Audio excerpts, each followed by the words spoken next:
Gwan, how you there? What's good? And you know who this is, baby.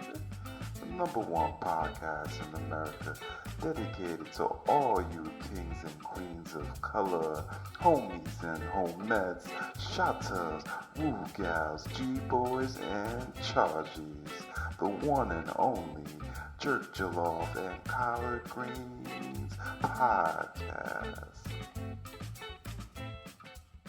Gwan, are you there? What's good? And welcome to episode 23 of the Jerk Jollof and Collard Greens podcast. I'm your host, Glenn, aka G Ransom. Some others know me as Selassie. And today we've invited a guest panel of young Black independent millennials and Gen Zs, which we'll introduce shortly, to speak on the nuances, challenges, and trends of today's dating scene, navigating careers and finances, starting a family, and more. The discussion will cover views on partner selection, dating do's and don'ts, roles within relationships, and qualities that define the ideal partner today, as well as the pros and cons of entrepreneurship, managing and seeking multiple streams, succeeding in corporate, and opinions on culture, family, and more.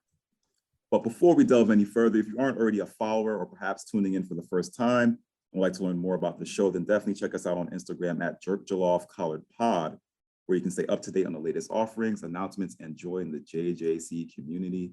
We need more members of the family, y'all, so definitely show us some love and support. Now, if you know anything about this show, you know that we are the most well-seasoned podcast, and I attribute that honor to my brothers in bonds, aka the JJC panel, starting with, first up, we've got Mr. Naira, the pod originator, D-Ron, aka D-Black. What's good, everybody? You already know. We good. What's good with it? Next up, we got co-host, angriest Black man in America, Chunky. Let's go! You gotta get out for 2 episodes. I'm back. Champ is on here. Fuck it. We're doing this tonight. Yeah, we got the energy. I like that. Oh my God. Wow, We gotta give people a sound warning. Jeez, lot of lost some energy. eardrums. You savage. I know Chunky can't Chill, really- Chunks, You're chill. welcome. We'll get into the guests as well. Don't worry, I'm so Chunky. hyped tonight. Ooh, man. We got you. Yeah, rub me down in some Geritol. We got you. All right, next up, we got the social media plug, the franchise, aka Francis. Was goody. I said aka Francis. That's your actual name, but you know what? You are the franchise. You are the franchise. You are the He's- table.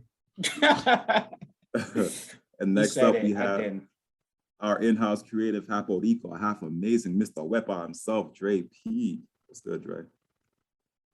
You lost my mic for a second, but I'm back.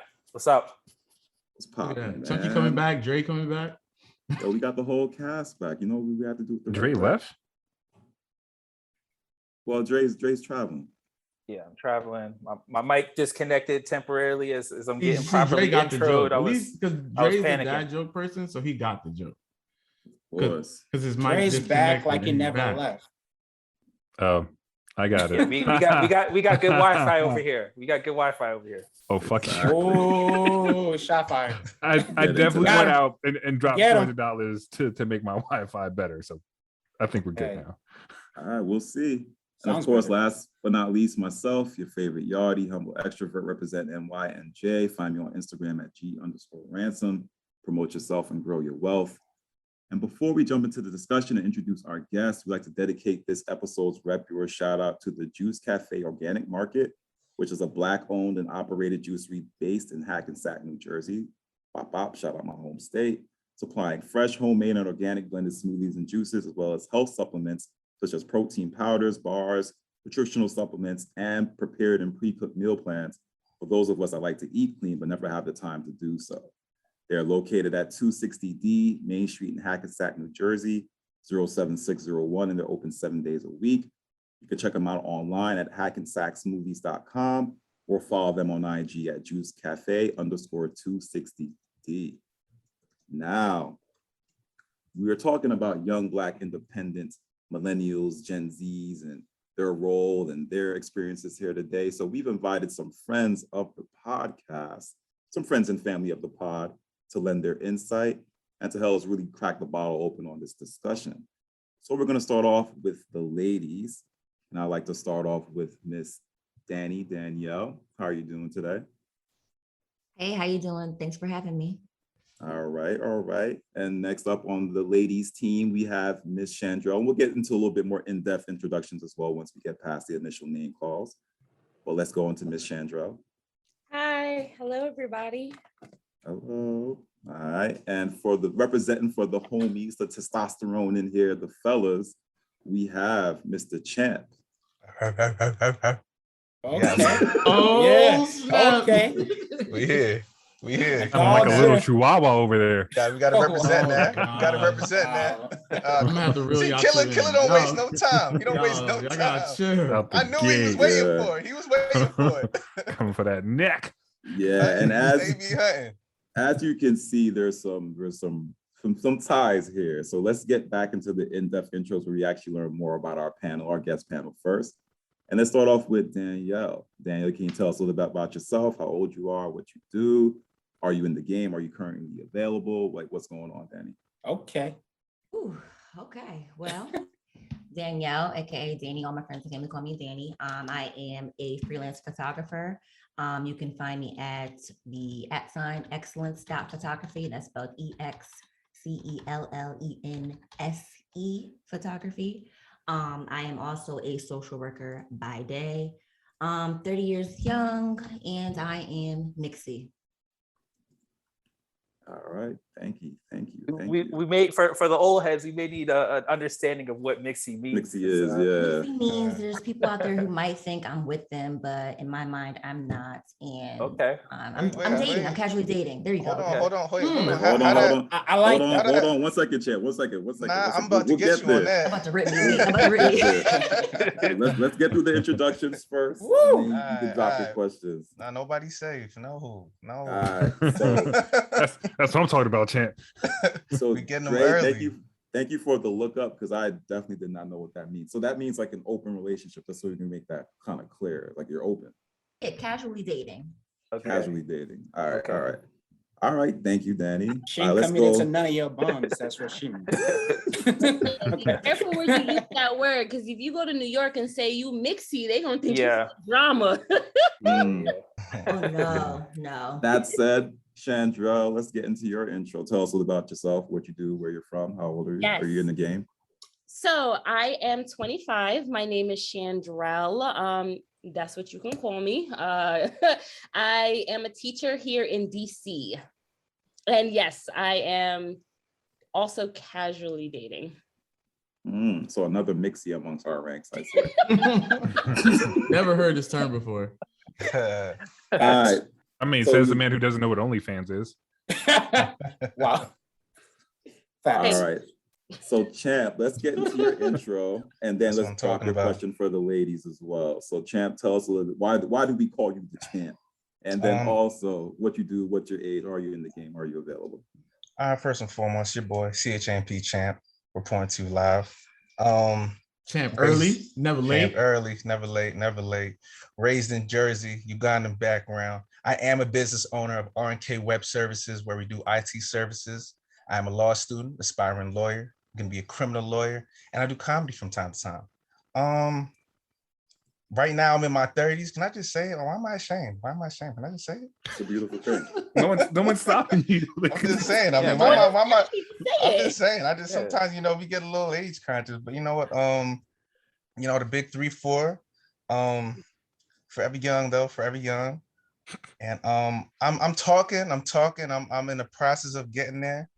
I wouldn't say talking to a whole bunch. I mean, is it wrong to talk to a whole bunch? I'm gonna stop asking all these questions. All I'm Right, saying we're is gonna get into that. We'll get into it. Get into that. all right, yeah, I'm talking right now. So I would just like to leave it at that and everything. Once again, your boy. All right, so I know you had a question about mixies for the ladies here because we have a couple. So you're not a mixie, you're saying you're just out there, but technically you would be a mixie man. Nah, mixie, I feel as if you're dating more than one. Yeah. Yeah, see, talking and dating is two That's different what things. dating is. That explanation of Mixie was pretty spicy. Basically, there's someone who may think that you're with them, but you're not really with them. What's that about? That's like a relationship, you ask me. You want to hear my feedback on that? All right, Danny, Please. what's the Like, feedback? If I'm dating you, I make it feel like it's just you, because at that moment it is just you. But when we're apart from each other, that ain't none of my business what you think it is. Like, because I feel like I'm telling you that we're like, if you're acting like we're just casually dating and I'm acting like we're just casually dating, if we're not having that conversation, then it is what it is. Yeah. So if someone I'm catches feelings, I'm with and tells that. you like what happens. Then we'll go through it, we'll talk through it. If I have that same, if I reciprocate those feelings, then okay, we'll talk about the next step. If I don't, I'll let you know that as well. So you out here breaking hearts, man. That's cold. So I do have a question. I have a question. So I know we're gonna get into this a little bit more, We'll but get like, into it, yeah.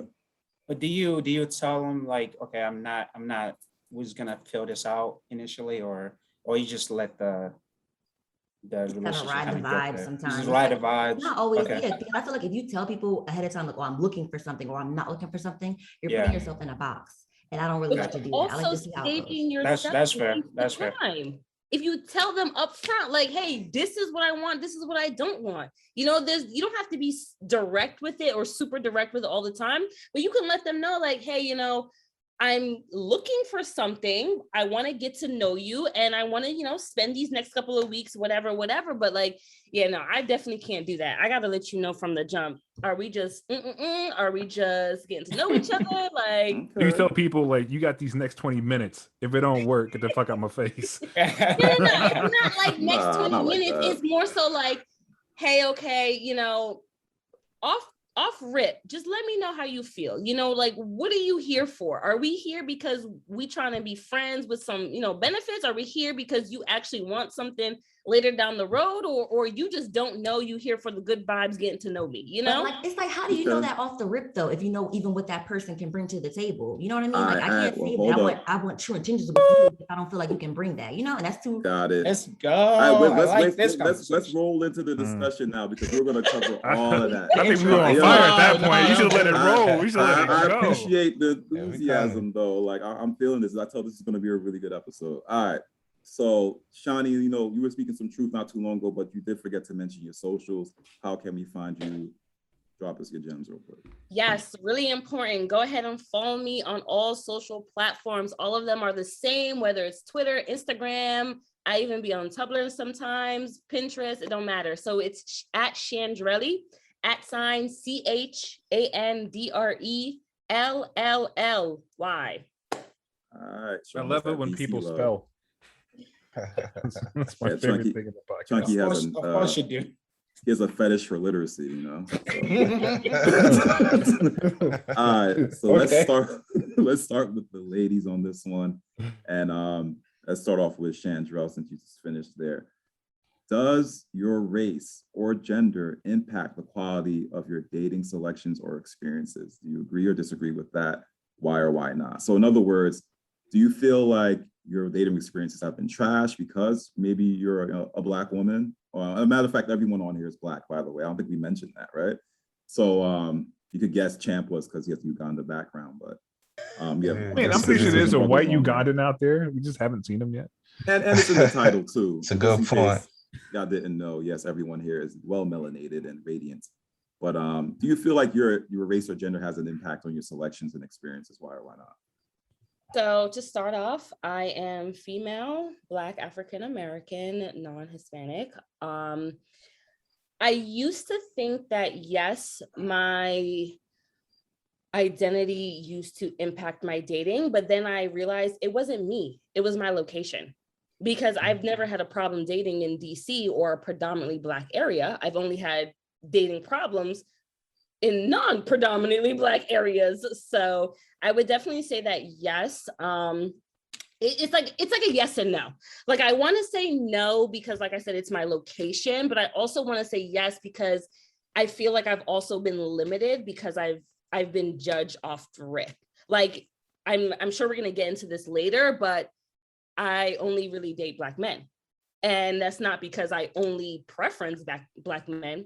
Granted, I do preference Black men, but it's not because I only preference Black men. It's because that's what majority approaches me. I can't even tell you the last time I've had somebody outside of my race actually approach me, or I've approached, or whatever the situation was. But it's been a long time since I've had any type of romantic experience with anybody outside of my race.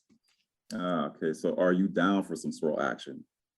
It's a complicated answer. Again, I want to say yes, but based off of what I'm looking for, other races that aren't my fine Black chocolate men don't really match up. So. Okay, so you're saying that it's a matter of location, really. And I imagine you're in DC where there's a nice demographic of chocolate to pick from.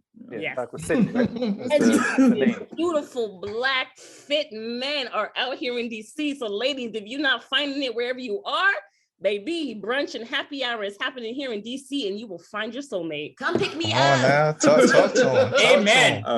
Hallelujah. Amen. Danny, let's hear your take on this now. Like, do you agree with Shani as far as it being location, or do you feel like your race or gender has anything to do with your selections or experiences? Yes, you, Danny.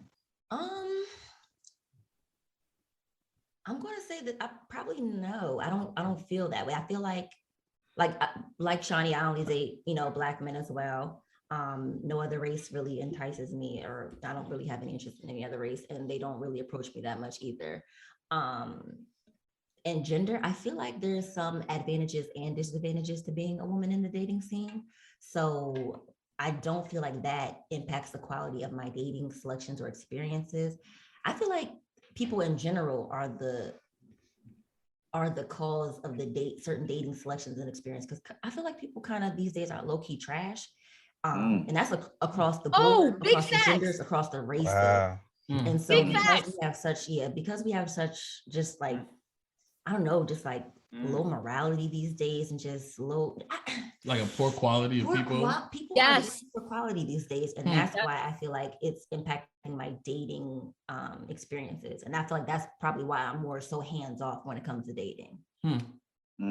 Okay, so there's everyone has their preferences, but you're saying overall the pool selection is just low tier at this point.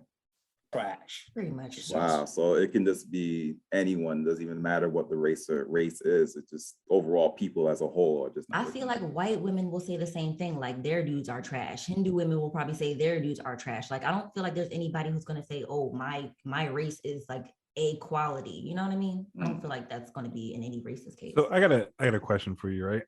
So let's say you come across a man who has really good qualities, right?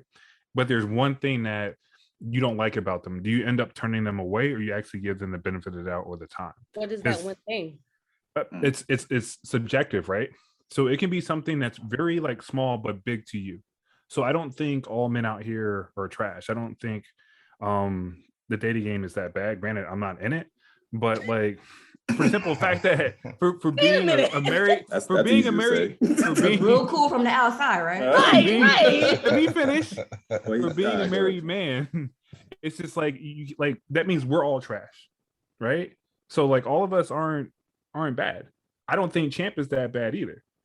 Okay, Yeah, I want to second that. I don't think there's bad guys out here. I just think social media is kind of messing up things. So I'm not gonna lie to you. A lot of girls are going into talking to guys with this misconception of already how they are, and that's especially amongst our community.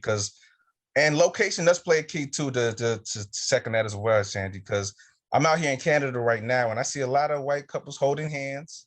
And I ain't gonna lie, there's not too many brothers out here or sisters, and it's kind of tough because when I get a number out here, they don't text back, and it's been a lot of times. So I think it has to do with culture as well. I think that's a big thing that plays a big role in as well. Yes. I want to clean something up a bit. I don't want to say that all men are trash. Yes, I was going to second are trash. Right, people. So that's across the board. I know some women who I can say some women are trash. Shit. Right. Yeah, so I would never just come and bash men. I'm bashing everybody. Everybody. You're saying and if it doesn't. Equal opportunity bashing, I'm with it. Yeah, I mean, I think dating has changed from what it is before to what it is now. So I know we're gonna get into that, but I we'll think get that's into the challenge. I think Dre has something to drop too, real quick. Yeah, I was just gonna say in general, right? If the label doesn't apply, if you know you're not trash, then someone saying that men are trash shouldn't it should just kind of like it shouldn't arouse you, right? So that's the other thing to keep in mind is as long as you're not trash, there's silent but deadly. Okay. So what we've heard a lot right now is like location, and it could also be, and I agree, like location does play a big factor. Like, I mean, you have some people that believe, I think Black love has become a big thing recently, right? And seeing examples of that and whatnot. But it's also like when you're single and you're looking at like, where are all these Black couples at, and where do I find them? Where do I find these good examples? And I think, yeah, like location is key. Maybe switching your location or going somewhere else. Like, I mean, Champ, I don't know what part of Canada you're in, if you don't mind saying, but. Well, I'm in Ontario right now. Oh, okay. It's a beautiful place. It's right next to the Parliament. It's it has some culture out here, but just it's different. The ladies out here are really different. Like they're one to like give out their number, show so much interest, but no text back. Now, when I'm in Jersey, I'm not gonna lie to you, the reception is a lot better. You know, I'm not gonna lie, I'm not trying to brag on them, but the reception is a lot better. I think I get a lot more love out there. Not that I'm running around like Champ, that. I'm just saying. Champ, I have one quick question. So in Canada, are you in the pool of all race of women, or are you just focused on one segment of race? I would say it's I go downtown, so it's pretty diverse over there. It's predominantly white, obviously, but I'm focused more on, because the demographic would be white with a sprinkle of Black people in it, got some Indians, but I see a lot of white people holding hands. So I would say there's some good men out there to look at. So Danny, I gotta kind of downplay that. There are, because I see a lot of relationships now. I would see otherwise if that wasn't the case. But the question, he was asking about your preference. Oh, my preference. You're my right, bad. right. Speak on it. Oh my He out here taking shots. I support it though. But I was gonna recommend to Champ, maybe your trip to Montreal or Toronto might be. Oh yeah, you're right. I think to pick from a better. If you go to Montreal, I think you'll be quite pleased. And really? The thing I think that Glenn is is down from experience right there. Nah, but you got to know how to speak French though. That's another thing. Yo, oui, merci beaucoup. Like, yo, that's the language of romance. Hey. It's worth it, brother. Just use translate on your Apple phone. Right. You know what the funny thing is? I don't speak French, and I was having a hard time talking to a lot of girls, but I'm talking to this one girl that speaks French, and she doesn't speak too good of English, and we got a translator in between, and I'm having the best conversation with her that I'm having with any other girls, and we have that little language barrier, and it's crazy how I'm actually doing good with her, and everybody else, it's not looking too good. So that's just a lot. That really says a lot, and that's just a lot about ladies. If they want you, it ain't gonna matter. So let's get into ladies and men and the standards for dating as well. So, go ahead. Really quick, before we transition, I just want to also clarify that location doesn't only mean your physical location. It has to do with the environment and the specific people that are around. Because let's be honest now, an all Black environment doesn't always mean something good. You know what I mean? So when we say location, I'm more so talking about the environment and exactly who is in that location, because there are certain locations that you will go to that will have what you're looking for, but not all the qualifications, if that makes sense. So I don't want people to listen to this and think like, oh, let me go to DC. I'm gonna find my man in DC. Okay. You have a high chance finding your man in DC, but you also have to know like who you are, what you want, and also the type of love, your culture, all of that plays a part in the location specifically. I just generalize the statement by using location, but like I said, it's not just physically, like it's also like what I love about DC and the people that are in DC, especially the Black community in DC, is that they just tend to be people that I relate to more in the sense of like, there's a lot of Black educated, just, more middle class, upper class Blacks that are in the DMV metropolitan area versus like if I was in, I'm not trying to knock nobody, but I'm just saying like, let's say like, I don't know, Newark, New Jersey, or even Baltimore, Maryland. You know what I mean? It's just a different pool. So I just want to clarify that before people think they can come to DC and just, find an instant make magic happen. So someone had to cancel their ticket.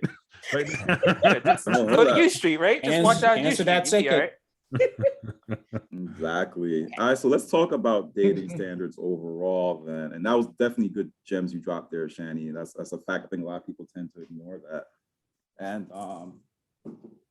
let's talk about standards for dating. And we'll start off with Champ on this one since we had the lady start first last time. Okay. Do you think the standards for dating have changed? And can you provide one do and don't when it comes to dating? I think the standards definitely have changed. The bar is at a level that's that it exceeds ladies' expectations. because they kind of, I feel as if the ladies now, they want more than they could. I'm not saying that they could offer, but they want a little too much. And I feel as if we should go back in the day when we just settle for the simple things. You know what I mean? Goddamn. You know, the simple things. My man said simple things. Drake is out here ruining the game for it. What's too much, Champ? What's too much? What's too much? mean, not all of us are gonna make 6 figures a year. That's first and foremost. Mm-hmm. Not all of us are you know, the most flashy. And I feel as if, you know, that common guy that has a decent job, that works hard, that, you know, minds his business, he needs a little more respect. And I ain't gonna lie to you. I'm not saying that's me, but I'm saying for that. Is this a friend that he knows? I'm just saying. I thought he was gonna bust out. Yeah, that was good. That was rolling. Yeah, that was good. Hold on, let him go. I'm just saying we gotta open up our eyes and be a little more open-minded nowadays. Because I've seen some things go on out there, and I felt bad because there's some good guys that are being turned down by girls that either been hurt or looking for the wrong things in a guy, and I'm sick of it. I'm sick of it. No, so we have to talk about that because I definitely don't feel that good guys are getting overlooked. I think good guys aren't stepping up. I think good guys don't take initiative. I think good guys don't actually speak up for themselves. I think good guys don't actually put themselves out there. Like, if there's good guys out there, where you at? Because I'm looking. Are the ones that are approaching me are the ones that are bold, brave, and have the audacity? Like, I think some of the ladies out here are being a little too intimidating. You know what I mean? And I feel as if if the ladies, let him finish. If the ladies step up. Let Champ finish real quick. We'll get to you, Donnie. Let me get to it. If the ladies were a little more feminine, not to get on all of them, but I feel like that's what's going on. I'm not getting on the Me Too movement, but we need to restore, you know, some traditionals back into the ladies, so us guys can be more interested. Wow. So you're saying, wait, hold on. So you're saying that femininity as a whole has pretty much intimidated good men from approaching these potential partners. Or maybe the men are getting weaker. All right, so let's hear from because wow, it's like you want women to be feminine, but you don't want to take care of them like a masculine man would. So it's like, what are you looking for? But then at the same time, you want to be with us, but you want to be independent at the same time. So which one is it? That's a good point, though. I never want to be independent. Take care of me. Come here. I never asked for this life. What are you talking about? I never merged with these people who wanted independence. Oh. So can I ask this? Go ahead. Would you two young ladies consider yourself feminists? I'm just throwing it out there. I'm not judging or nothing. I need an explanation. What do you mean? Like a feminist, I guess by definition, it means what? Equality, right? But what does feminism mean to you? I love this question. Go ahead, Dan. Feminism to me is me having the right to choose what I want and me being able to say, you know, like, this is or women should have the right to be able to say what they want as far as, you know, being provided for, as far as working, as far as, you know, what they want. Like, it's not a man saying what should and should not be for a woman. It's me having my own choice. And that's very general, but that's what feminism is to me. Like, let me have my right to choose for myself, because men do. Why can't I? But that sounds like equality more so than anything else. Well, that's what feminism is, really. Well, apparently, that's that's my understanding of it. Is that they want the same rights as men. Dumb and ignorant at the very least. Right. To piggyback off of what Danny said, to make a long story short, it just means to simply have a seat at the table to make the decisions that y'all are making, because you guys make decisions for us, and that isn't right at the end of the day. So I agree with her that it's like, we just want to be able to do what we want the same way that you guys do what you want. So I got a question, right? So like, you're gonna be treated equal. You're gonna say, hey, what do you want to do? And then there's this thing where you come back like, I don't know. What do you want to do? Hey, what do you want to eat? I don't know. Why don't you take for me? Yeah. So I'm not trying to be the asshole, but trying to be the asshole and just try to understand. Like, you say you want these things, and then when you get them, it's like, oh, the dude's being a simp. Oh, the dude's doing too much. It's just like, all right, he's like being a man. Like, hey, what would you like to do? I'd like to take you here. Oh, you feel some type of way? Lay your problems on me. Oh, you're not stepping up to the plate. Like, no, I'm showing you the emotional side that I have. So I think that's the confusing thing. And Champ, you can back it up if you want, but this is my understanding is that when a man starts doing that consistently, starts becoming a problem. Then he's being seen as weak. So really quick, not to counter anything you said. No, counter it. Mikey, I feel like we're living in different worlds, because I feel like the world that I'm living in, I don't even have men who plan out proper dates. I don't even have men who really actually make thought out plans nowadays. I have men texting me, hey, what you doing? You off work? Let's link. What is that? Like, I can honestly say that, like, in the last 6 months, I've been on maybe 2 proper dates. Like I think the dating world that you speak of, you know, going back to the original question, has changed. It's not the same, especially with social media, dating apps, and all these other things going on versus this damn pandemic. Like, dating isn't as direct and romantic as I think it used to be. But yet again, I don't know what it used to be. I just know the world that I live in, and it's not that romantic. Let's ask the fellas this. We have a lot of fellas here, so we can actually do a little census here.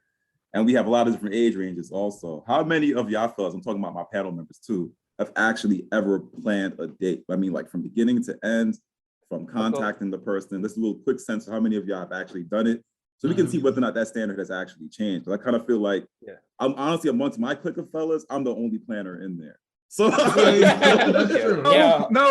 think legit. Like you over plan me. I'm just like, I don't know. It's weird because it's like, yo, like winging it is not a plan, Chunky. It is a plan. It is a course of action. If we're in this area, here's 4 restaurants on this trip. I'm gonna pick one of them, and we're gonna have an experience, right? So yeah, it's like my thing is just like, oh well, I don't know what restaurant I'm gonna go to, but I'm gonna be decisive and pick one. If it's good, amazing. If it's bad, it's still a shared experience we could sit down and laugh about. To me, it's not about the restaurant. To me, it's about the experience I have with the other person. So just like when I take my wife out, we pick many random places, right? And it's just like, all right, I know we're going to go out a month from now. Haven't thought about it 2 days before. I'm like, hey, we're going to go to this bar here. I don't know what's it about. I read the Yelp reviews. We're going to try it out. We've been to some trash ass places, but we had fun. It was all about the conversation. It's all about ordering something different. And it's all about being able to have that experience down the line.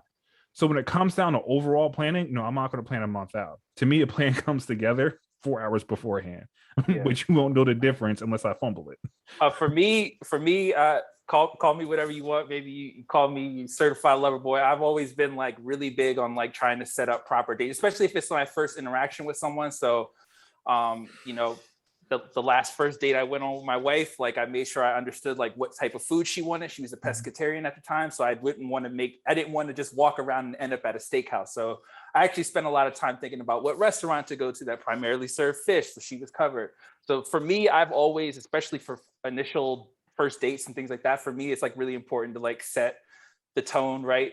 I want her to know that I thought about her right when I picked the place. So to me, that was always an important thing for me, but you know, maybe I'll get some light skin jokes here, but that was kind of always my thing, especially with first date. To me, is like setting the tone, letting her know that I'm a thoughtful person. I thought about her, you know, those type of things were really important to me, but I also wasn't just like casually dating. So I know I'm like in a much different boat than some of the other people, but I was always just like dating one person at a time and going. Okay, Drake Jr. Very much a lover boy. You know, we out here. Wait, hold on. The only thing I'll go after my cousin real quick. I'll go after my cousin. Yeah. All right, let's do Francis real quick, and then Champ will get you. Cause I know you have a counter. Let's finish this. No, I think my cousin was gonna. Okay. All right, go ahead. Yeah, I could go. Okay. Well, I don't know. I think age does come into play because when I was in college, I was just talking to my wife about this, like on our drive yesterday. I took one girl on a date my entire 4 years in college.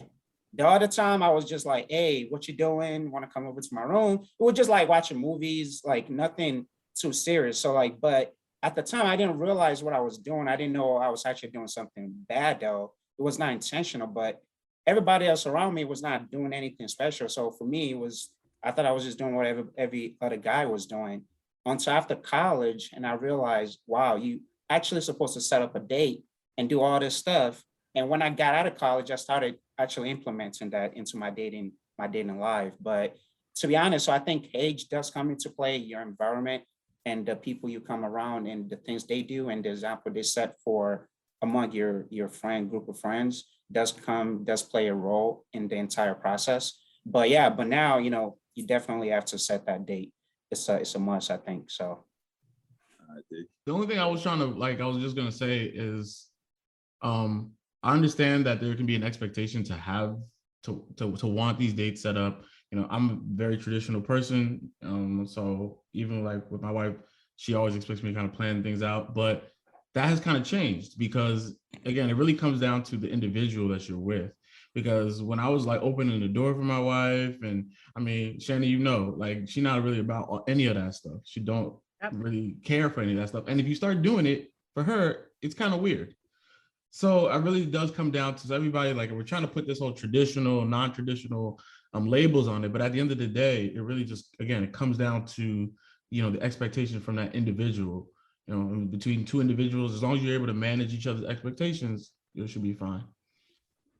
Yeah, I was gonna piggyback on Killer on the 4 hours before the fact because I've set up some dates like weeks in advance, and it'll be 30 minutes right before the date. This happened to me twice, and they'll be like, I'm sick, or they'll be like, oh, I can't make it. Now I know what y'all are trying to say. You're not feeling me, but you have to wait to the last minute. I know. I see you, Danny. I see you. Don't do that. Don't do that. Oh, the common denominator. I know y'all lame. Champ? Is it you? I get it. All right, let it be me, but you really gonna make me plan my whole week? I done blocked it all out. I stopped talking to girls. I wait till that one day. I'm getting my suit ready and everything, and I get a text. Stop talking to girls. Why are you stopping talking to girls before the first date? Yeah, come on, bro. Before the first date, He's trying to get focused. He's trying to I was trying to get focused. Trying to be on it. Like, hey, I'm not gonna lie to you. No less than it might be a thing over here, but no less than 30 minutes before they said I can't make it and texted me. Didn't even have the courtesy to call me. Yeah, that's messed up. You say multiple women did that? It was a couple. Yeah. But then that's the chance. Two to be exact. Sorry. But here's the thing. But seriously, to what Champ is saying, like he's being like high level, taking so much importance in that interaction. If females want, someone who's planning and doing all those things, really putting a lot of care into courting you, you should reciprocate that and, have it in your mind that if that's the person you're looking for, that's the person you think you met, he's probably doing that. But I guess my thing is not to throw any shade. He said this has happened 2 times. I'm sure you've dated multiple women. Multiple. Thank you. I think and I was gonna ask.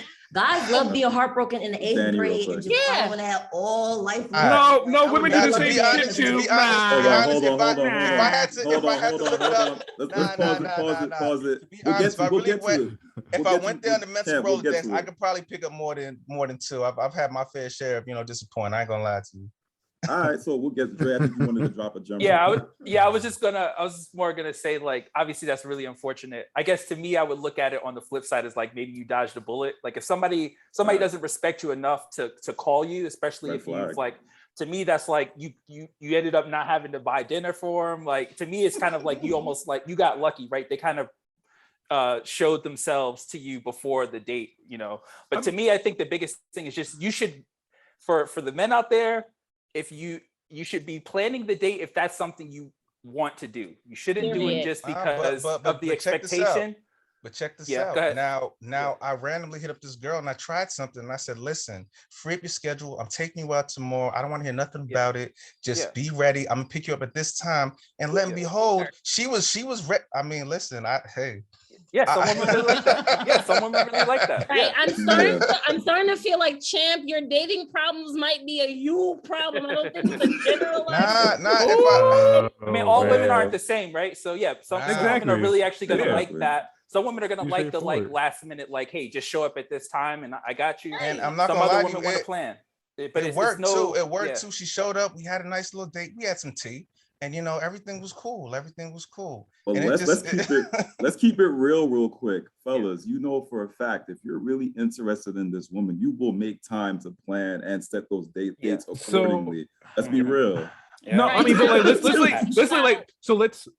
backtrack from that because let's look at reality, right? As you get older, you have more things on your plate to do.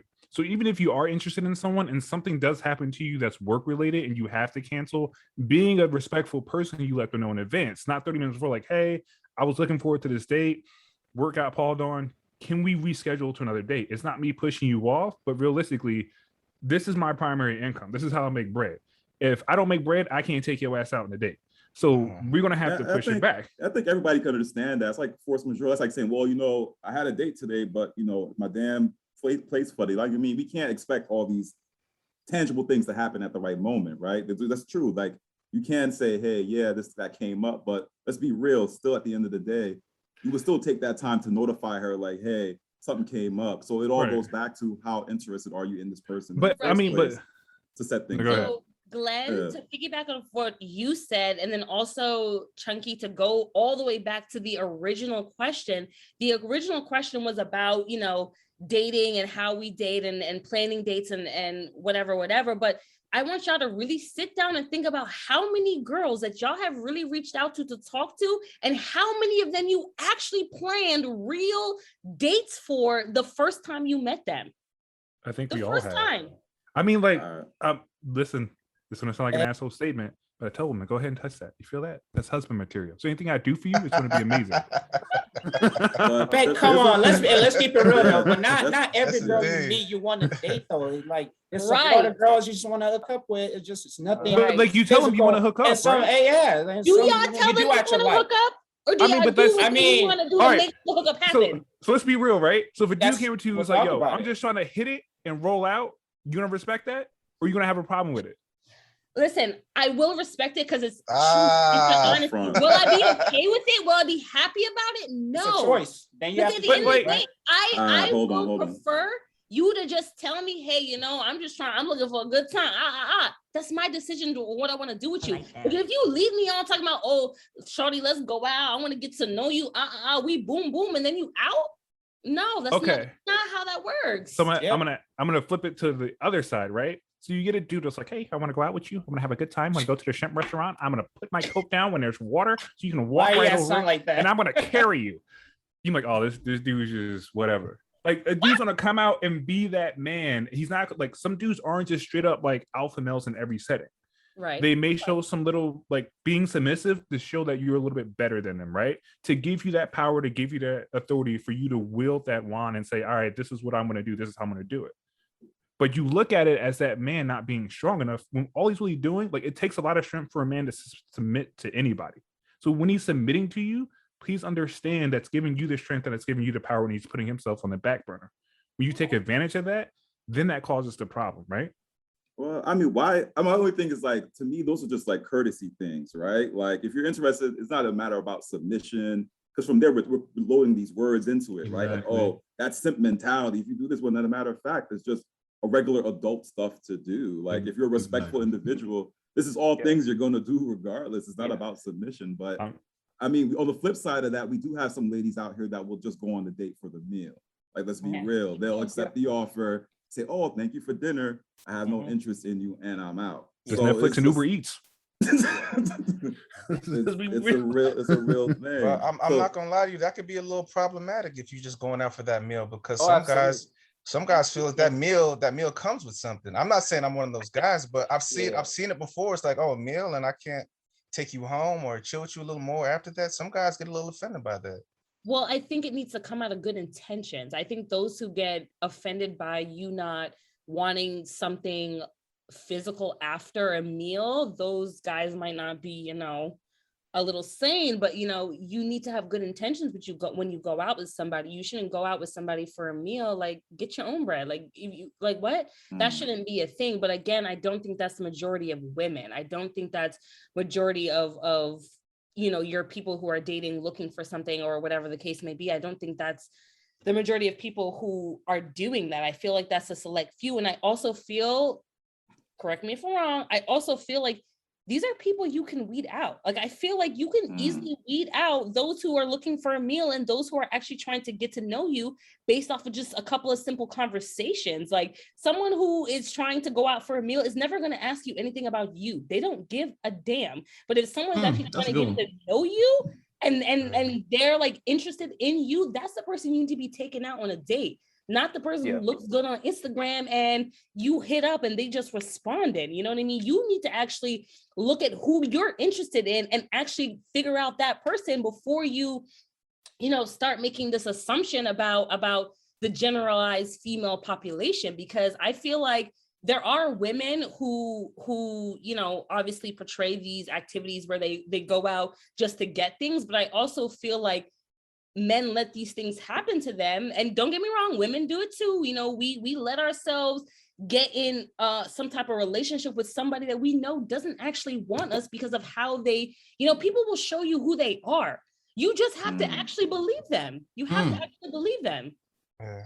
I'm gonna throw a wrench in there. I agree. I like how you put that down. I agree. You're talking about like, I'm looking at it superficial, right? So you tell me you're gonna holler at a dude that's wearing Chuck Taylors, some like busted up shorts, and like a raggy t-shirt.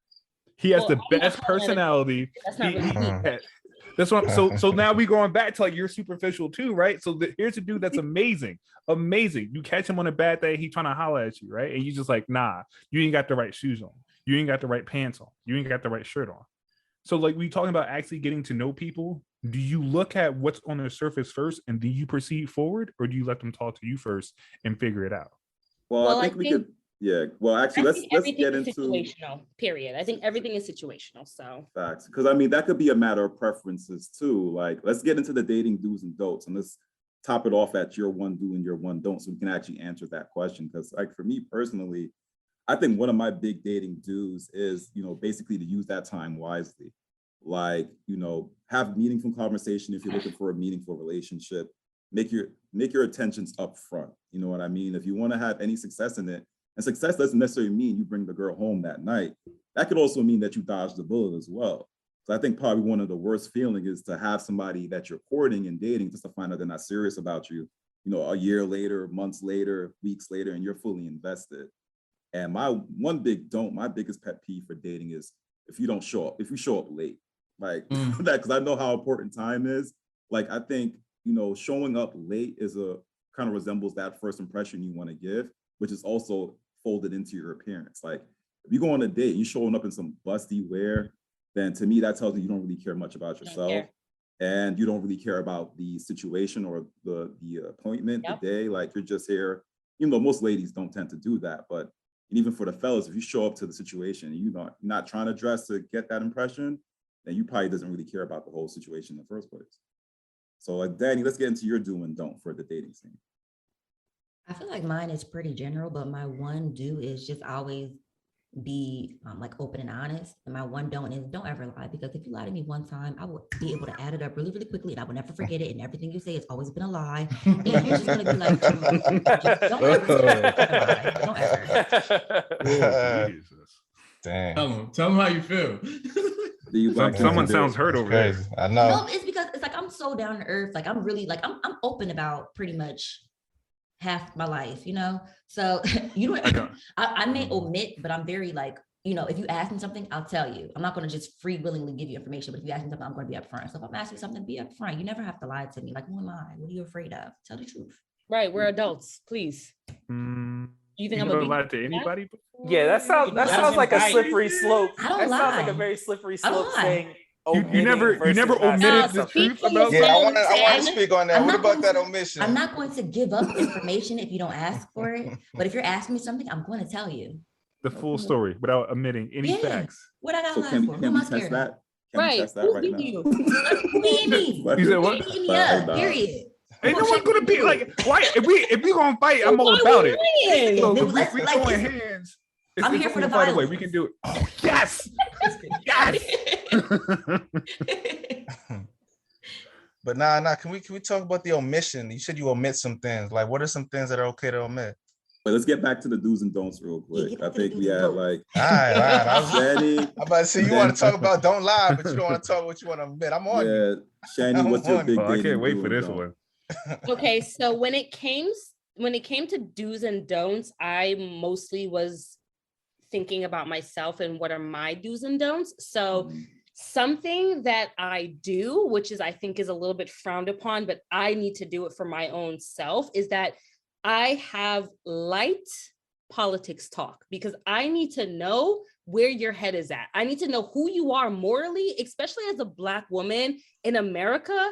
I will have those small talks. I want to know how you feel about, let's say, something as small as like COVID and vaccinations, and something that recently actually just happened that, you know, I had a conversation with somebody that was going to be a potential interest that I had to cut him on because of our different of opinions, is that it's now a requirement for those obtaining residency in America, so your green card, you know, citizenship, to be vaccinated. And we had a conversation about that. And this person was an immigrant himself, and he basically was, you know, making these excuses for America and the policy and all these other things. And I had to let him know that this is not a gray area for me, you know? So that was just a little example of when it comes to politics, I do tend to have these conversations 2 or 3 weeks into dating somebody, because I need to know these things. I need to know how you feel and how you think, and really who you are, especially in this country, and especially me as a Black female. Like, so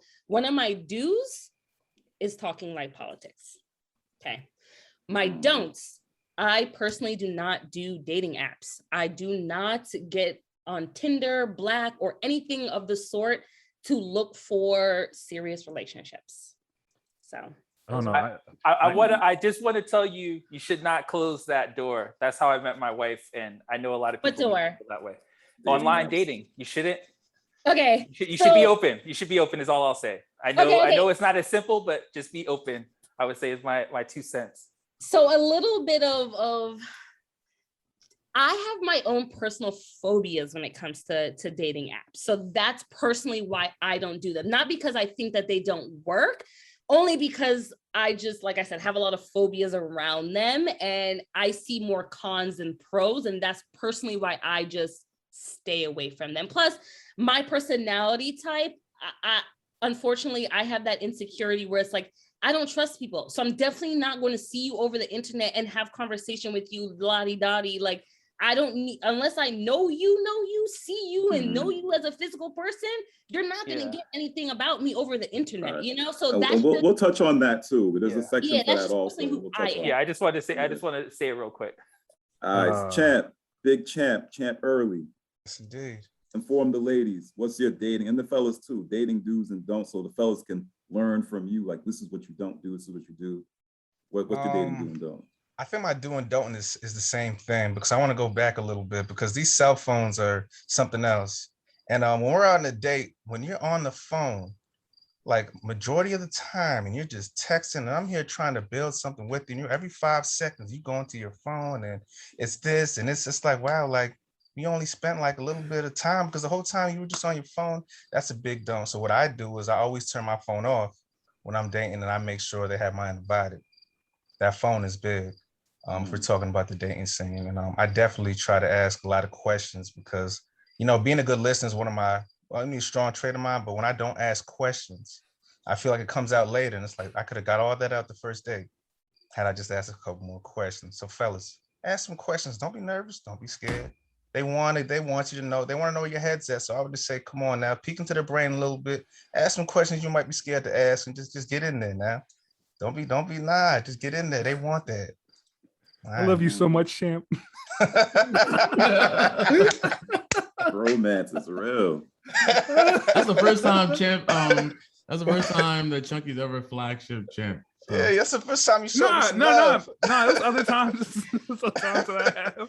But yeah, I think it's rare. So I'm a basket in that one. I'm a basket in that one.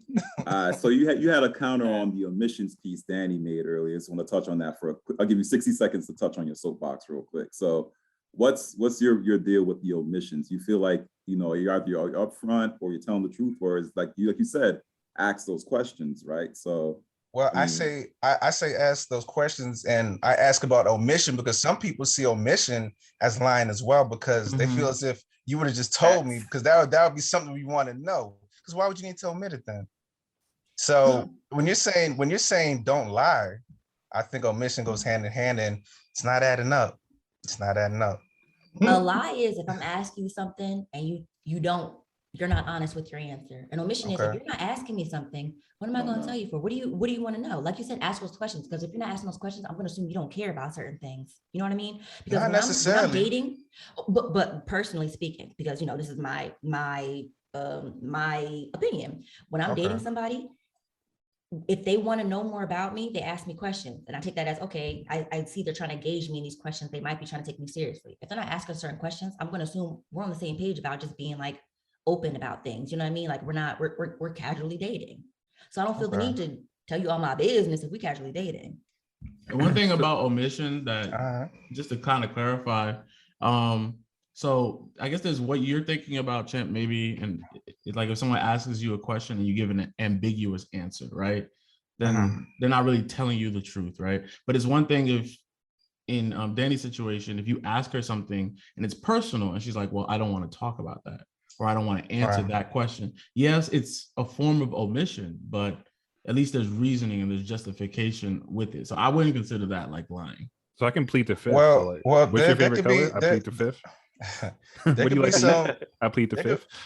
but it could be like this. There could be some big omissions that people wait to let out so they can see if they're comfortable with them, like whether they're, I mean, it's a little extreme, like whether they're trans or not, or whether they have kids, or, you know, those are some omissions that some people wait to tell them a little later. It's happening. And, that's a good point, though. It can cause some, it can cause some things. issues. Those are two really big things. Yeah, I feel like that's first. I kind of Yeah, like if you're trans, I lots. definitely feel like that's a first date conversation. If you have kids, I feel like that's a third or fourth date conversation. Like That's a long time. Yeah, I feel like that well, might be why should that be a deal breaker? If you like me, you like me. If you don't, you don't. But I mean, I don't feel like that's something that we should discuss on the first date because you're not getting to know my kids. You're getting to know me, and the kids can be a conversation later. But day one, if you're getting to know me, you need to know if I'm trans or not. So I definitely think that you have a point to what you're saying, but like there's also steps in time. You can't expect someone to go on the first date and give you their life book, you know? But there's certain questions that you can ask and they can just be honest on whether or not they want to talk about these things or don't want to talk about these things. So I want to rewind that, right? Because I know before, if I remember correctly, you were saying be upfront and honest from the jump, right? So we're talking about being upfront and honest. I think your kids are a part of you.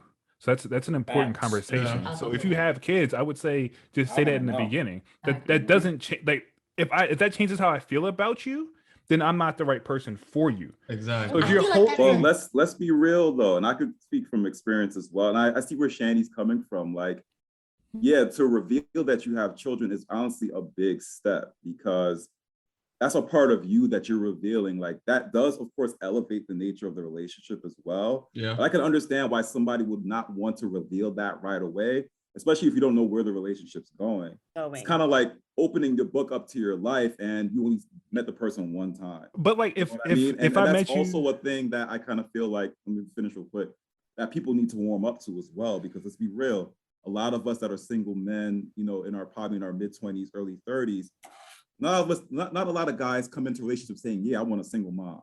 Now I'll be real, like not a lot of guys do that. It's something that once you get to feel for the person, then you get to understand that, okay, you know, she has a kid. And there's nothing wrong if you say, hey, 3-4 dates down the line, you know, thank you for telling me, exposing that part of your life, revealing that to me, but I don't want to be with a single mom. You know what I mean? I don't think there's anything wrong with that. So, but at the same time, I can see why somebody wouldn't want to reveal that right away. But here's the thing, like if I met a woman and she had a kid with her, I already found that out, right? So to me, it's super important. A lot of times that won't happen. Let me finish. Okay. Yeah. So if you have a kid, I may be the type of dude that's more than willing to take care of you and your child. It's something that I would want to know up front because that changes the dynamic, how I'm going to approach you. It changes how I'm going to court you. So it's just like, okay, cool. Now, if you tell me that you can't make it to a date and you can't do other things, you're probably finding a babysitter or you can't secure a babysitter. So if I'm really interested in you, I'm going to hit you up like, hey, here's a babysitting app. Let's sit down and talk about it. So that shows more interest in you and what I want to spend time with you. Or like, hey, can we do something that's family friendly? Because if I'm trying to do it, I'm going to hang out with you. So I'm saying like knowing about a kid up front, I think saves a lot of time and energy because nothing's misunderstood. I would say that if you're trans, you do need to reveal that straight up because low key, if you're trans and dating single men or heterosexual men and you don't reveal that until later on and like not until the moment gets intimate, I kind of feel like, yo, that's low key sexual assault. Because I feel like something like that needs to be revealed up front. But the kid thing I can understand, but there's different takes on it. Fran, go ahead. No, I'm just saying like, man, I think it's really critical to share all of those details on the first date because I think it really impacts the way I process the way I feel about you. Because if I let's say we went 2, 3, 4 dates without me knowing all that information, and I'm like, maybe I have a preference where I don't want a lady with, with a kid or something, but me finding out later, kind of feel like you lied to me. It's like, I feel lied to, and I feel like you just played me. Like, why didn't you tell me that, like, during, like, at least our first 2 dates, but I think in the first date, you should share that information. Well, it's not a lie if you didn't ask, right? Like, Right. how many people think to ask, hey, do you have kids? And if you ask and she doesn't tell you. Well, I guess that's fair. I guess that's fair. If I don't, well, I just feel like you should disclose that, though. Even if I didn't ask you, you should still let me know. So, like, you let that person know, your true, complete self. Like, this is my whole self. You can take or leave me. This is who I am. So, like, that's the way I see it. But I do understand disclosing some of those personal information about yourself to people that you just met, or someone you don't know. So I do understand that. But truly, though, like, what's the point of telling a guy 4 or 5 days later about a kid or multiple kids that you may have, and you just kind of waste your time? Maybe the guy actually found that, so like, if it felt lied to, and actually just ruin that relationship, instead of starting from a clean slate and actually like you for you and your kids, and you actually appreciate the man for who he is, and vice versa. Like, so I think that's my personal opinion. I'm not saying, I could see it working out either direction, but let me know, please. I feel like that's like going back to what Cham said, asking the right questions, because me personally, dating someone with kids is a check mark no. You know what I mean? Because that's not where I am right now in this life. I don't want to date somebody with kids. So I'm going to ask you, do you have kids? If you lie to me, that's a lie. If you omit, there's no way of admitting if I'm asking directly. Right. It's a lie. So it's fair. So you have to ask that question on the first day. Okay. Absolutely. Yeah. That's fair. You have to ask those questions. So another question. Oh, sorry, go ahead. Wait. Let me just piggyback off of this topic really quick. I also feel like there's a generational difference going on. We're in the sense of, like, let me tell you right now, I'm 25. The guys that I'm dating aren't upright asking me if I've had kids, because I'm fresh out of college. Well, I wouldn't say fresh out of college, but I'm newly out of college. Like, the dating scene that I'm on is very different from the dating scene that maybe you guys have experienced, or I'm not really too sure what experience you guys are specifically talking about. But, like, my first date conversations aren't, do you have kids, yada, yada, yada. Like, my first date, and then also, we're also talking about first date. We're not talking about first interaction or actual encounters. You know what I mean? And I feel like we need to be a little bit more specific on what exactly we're talking about. So you're right. Maybe on the first date, yeah, some of you prefer to know right away whether people have kids, and some of you prefer not. But I also agree with, I think, I don't know if it was Danny or Chunky, but it's really all about the questions you ask. Because, again, like I said, like, on a lot of dates that I've been at in my age, people aren't asking me if I have kids.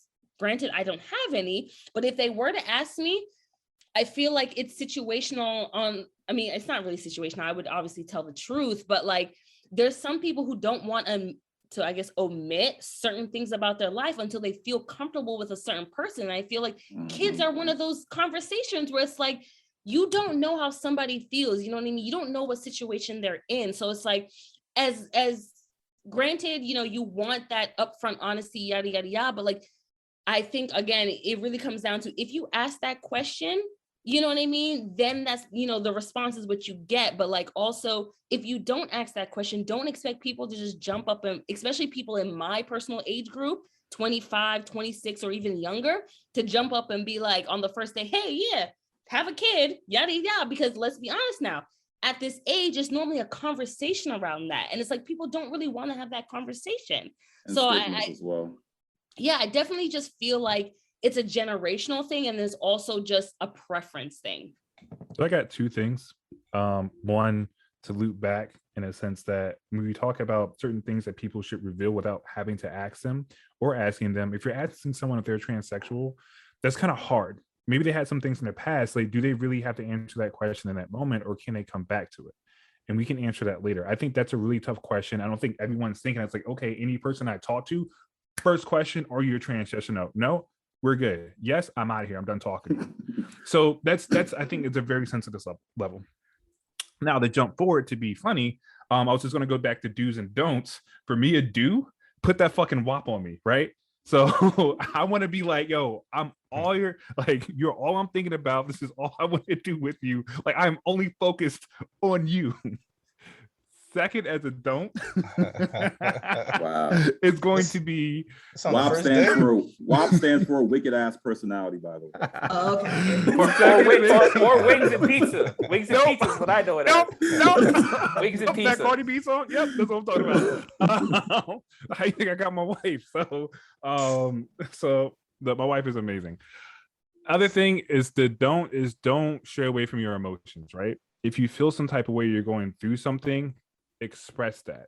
That's what helps me understand you. That's what helps me respond better to you. That's what helps me being an overall better partner at the end of the day. That opens the door to a progressive relationship that can lead into something better, whether it's an engagement or marriage or just a long-term situation where maybe we stop dating and become best of friends. So whatever case may be, just don't hide your emotions. You're having a bad day, just say, hey, I'm having a bad day. And that's it. If you want to talk about it or not, that's up to you, but at least I know.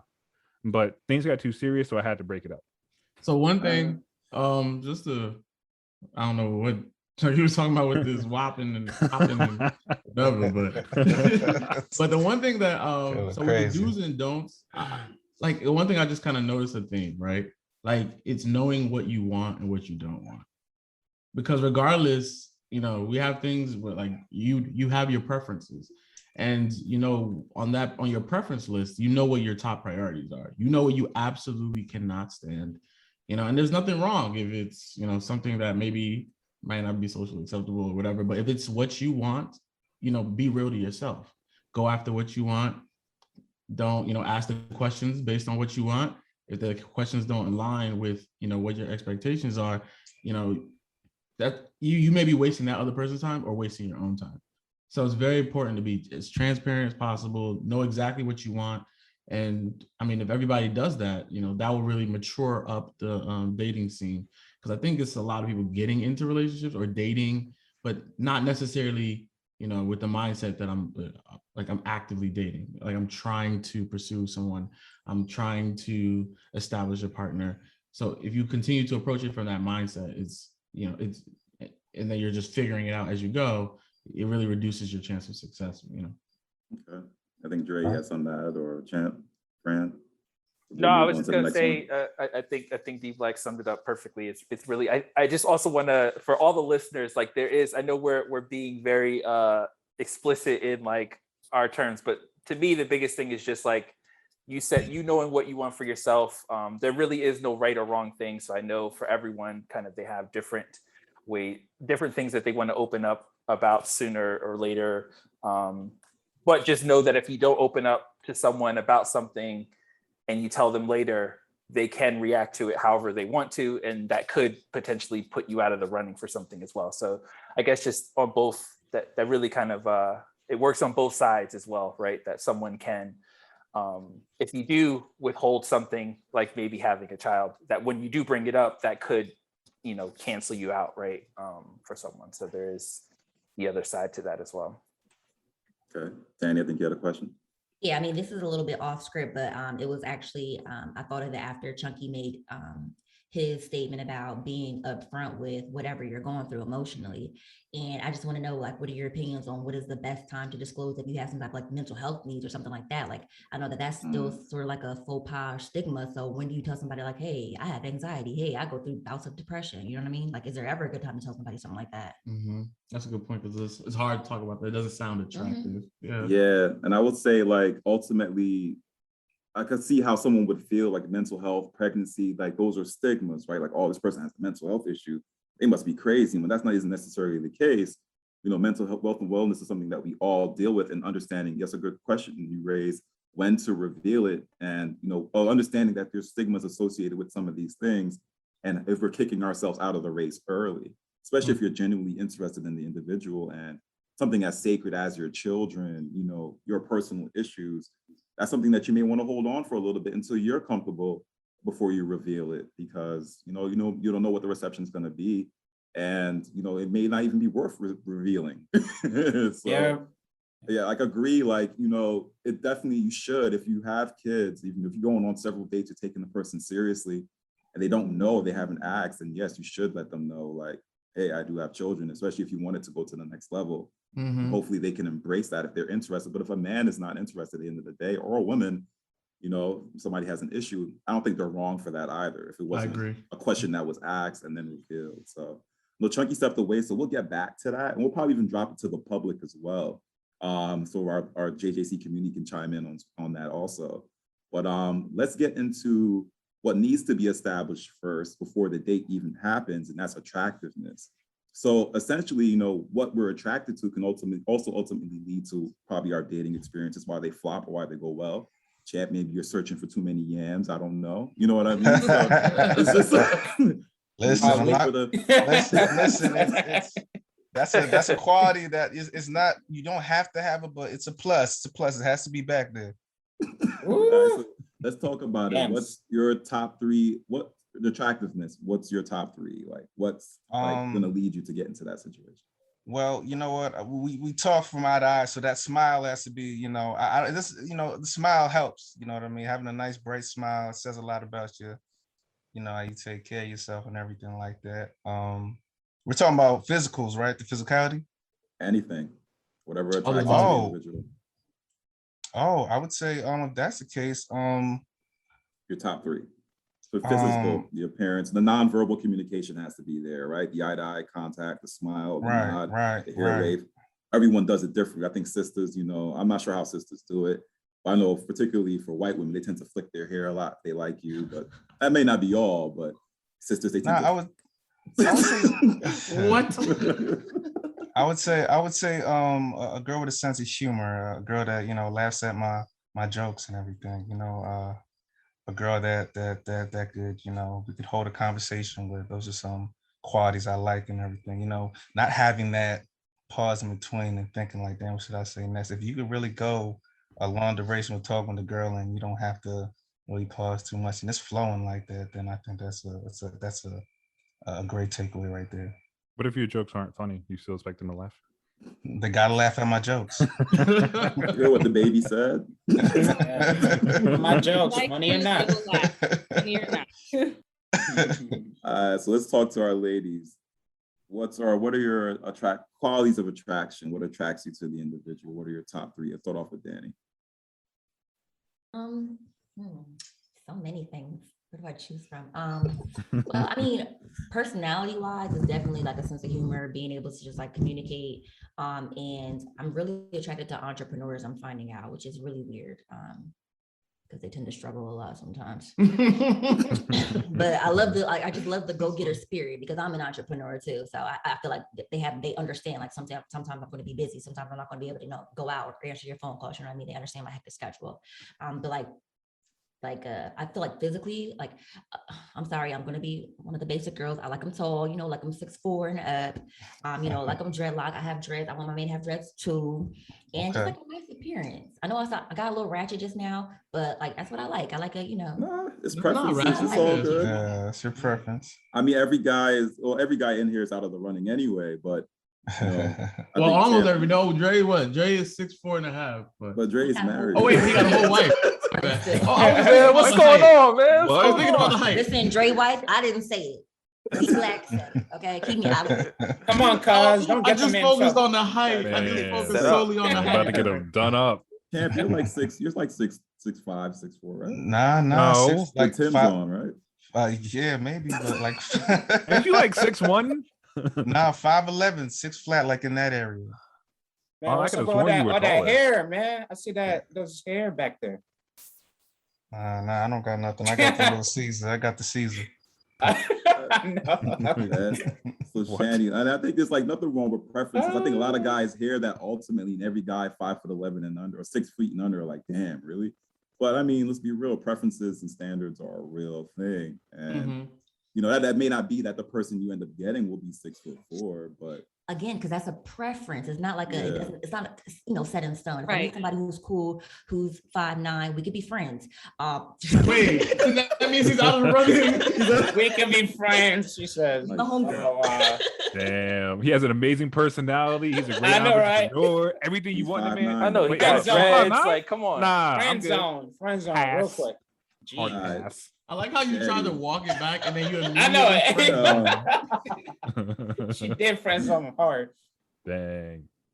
Shani, what's your top three attractive qualities? Okay, and when you say attractive, you mean something that you notice immediately, right? It could Not be something immediately, probably during the dating period or the courting period, because dating and courting are two different things.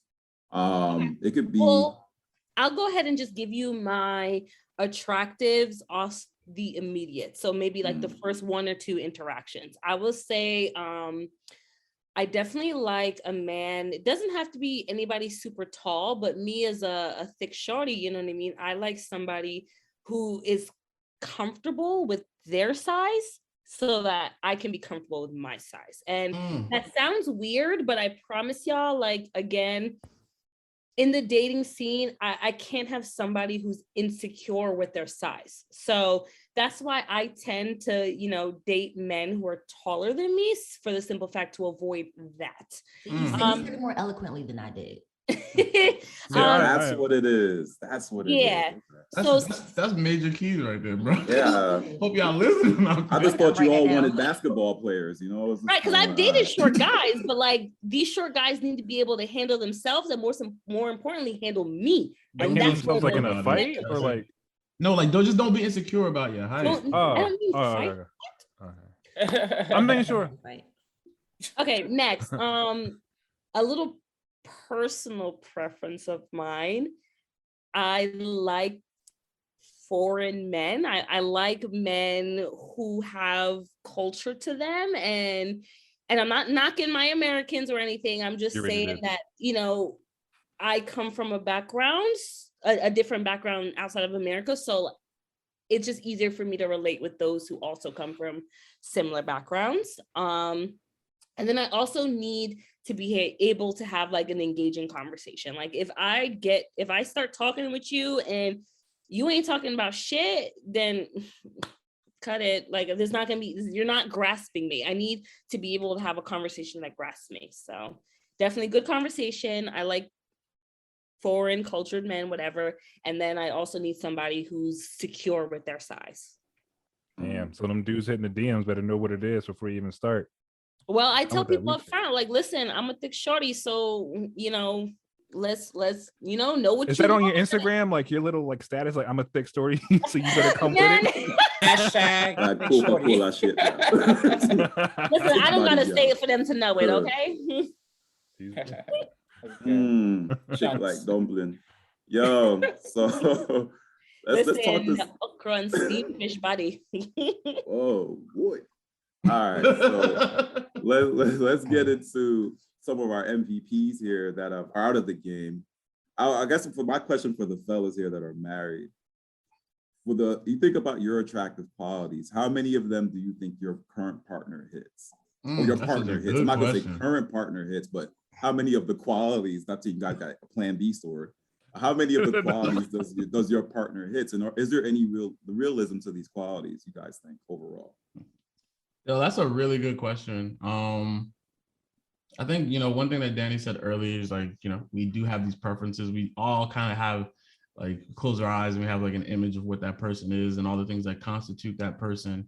But then we come into the real world and we understand that, you're gonna have to give to get, even my wife, she's 5'9", I'm 5'9", so she needs. So all my other qualities outshines, the fact that we're the same height. So but then like even with me, my preferences, too, because like I don't know, I always thought I was gonna be married to somebody who's gonna be like super into like arbitrary conversations and just really like, again, my wife is smart, but she's not like the person that likes to just, hey, why does the moon go around? Why are we talking about weight? That's not her type of vibe, you know what I mean? And I just always assumed that since I was that person, I would, end up with somebody like that. But, that's not what she's about. Like I'll literally ask a question like, I wonder how electricity works. Did you think about today? She's like, go to bed. Like, go to sleep. That's my sis.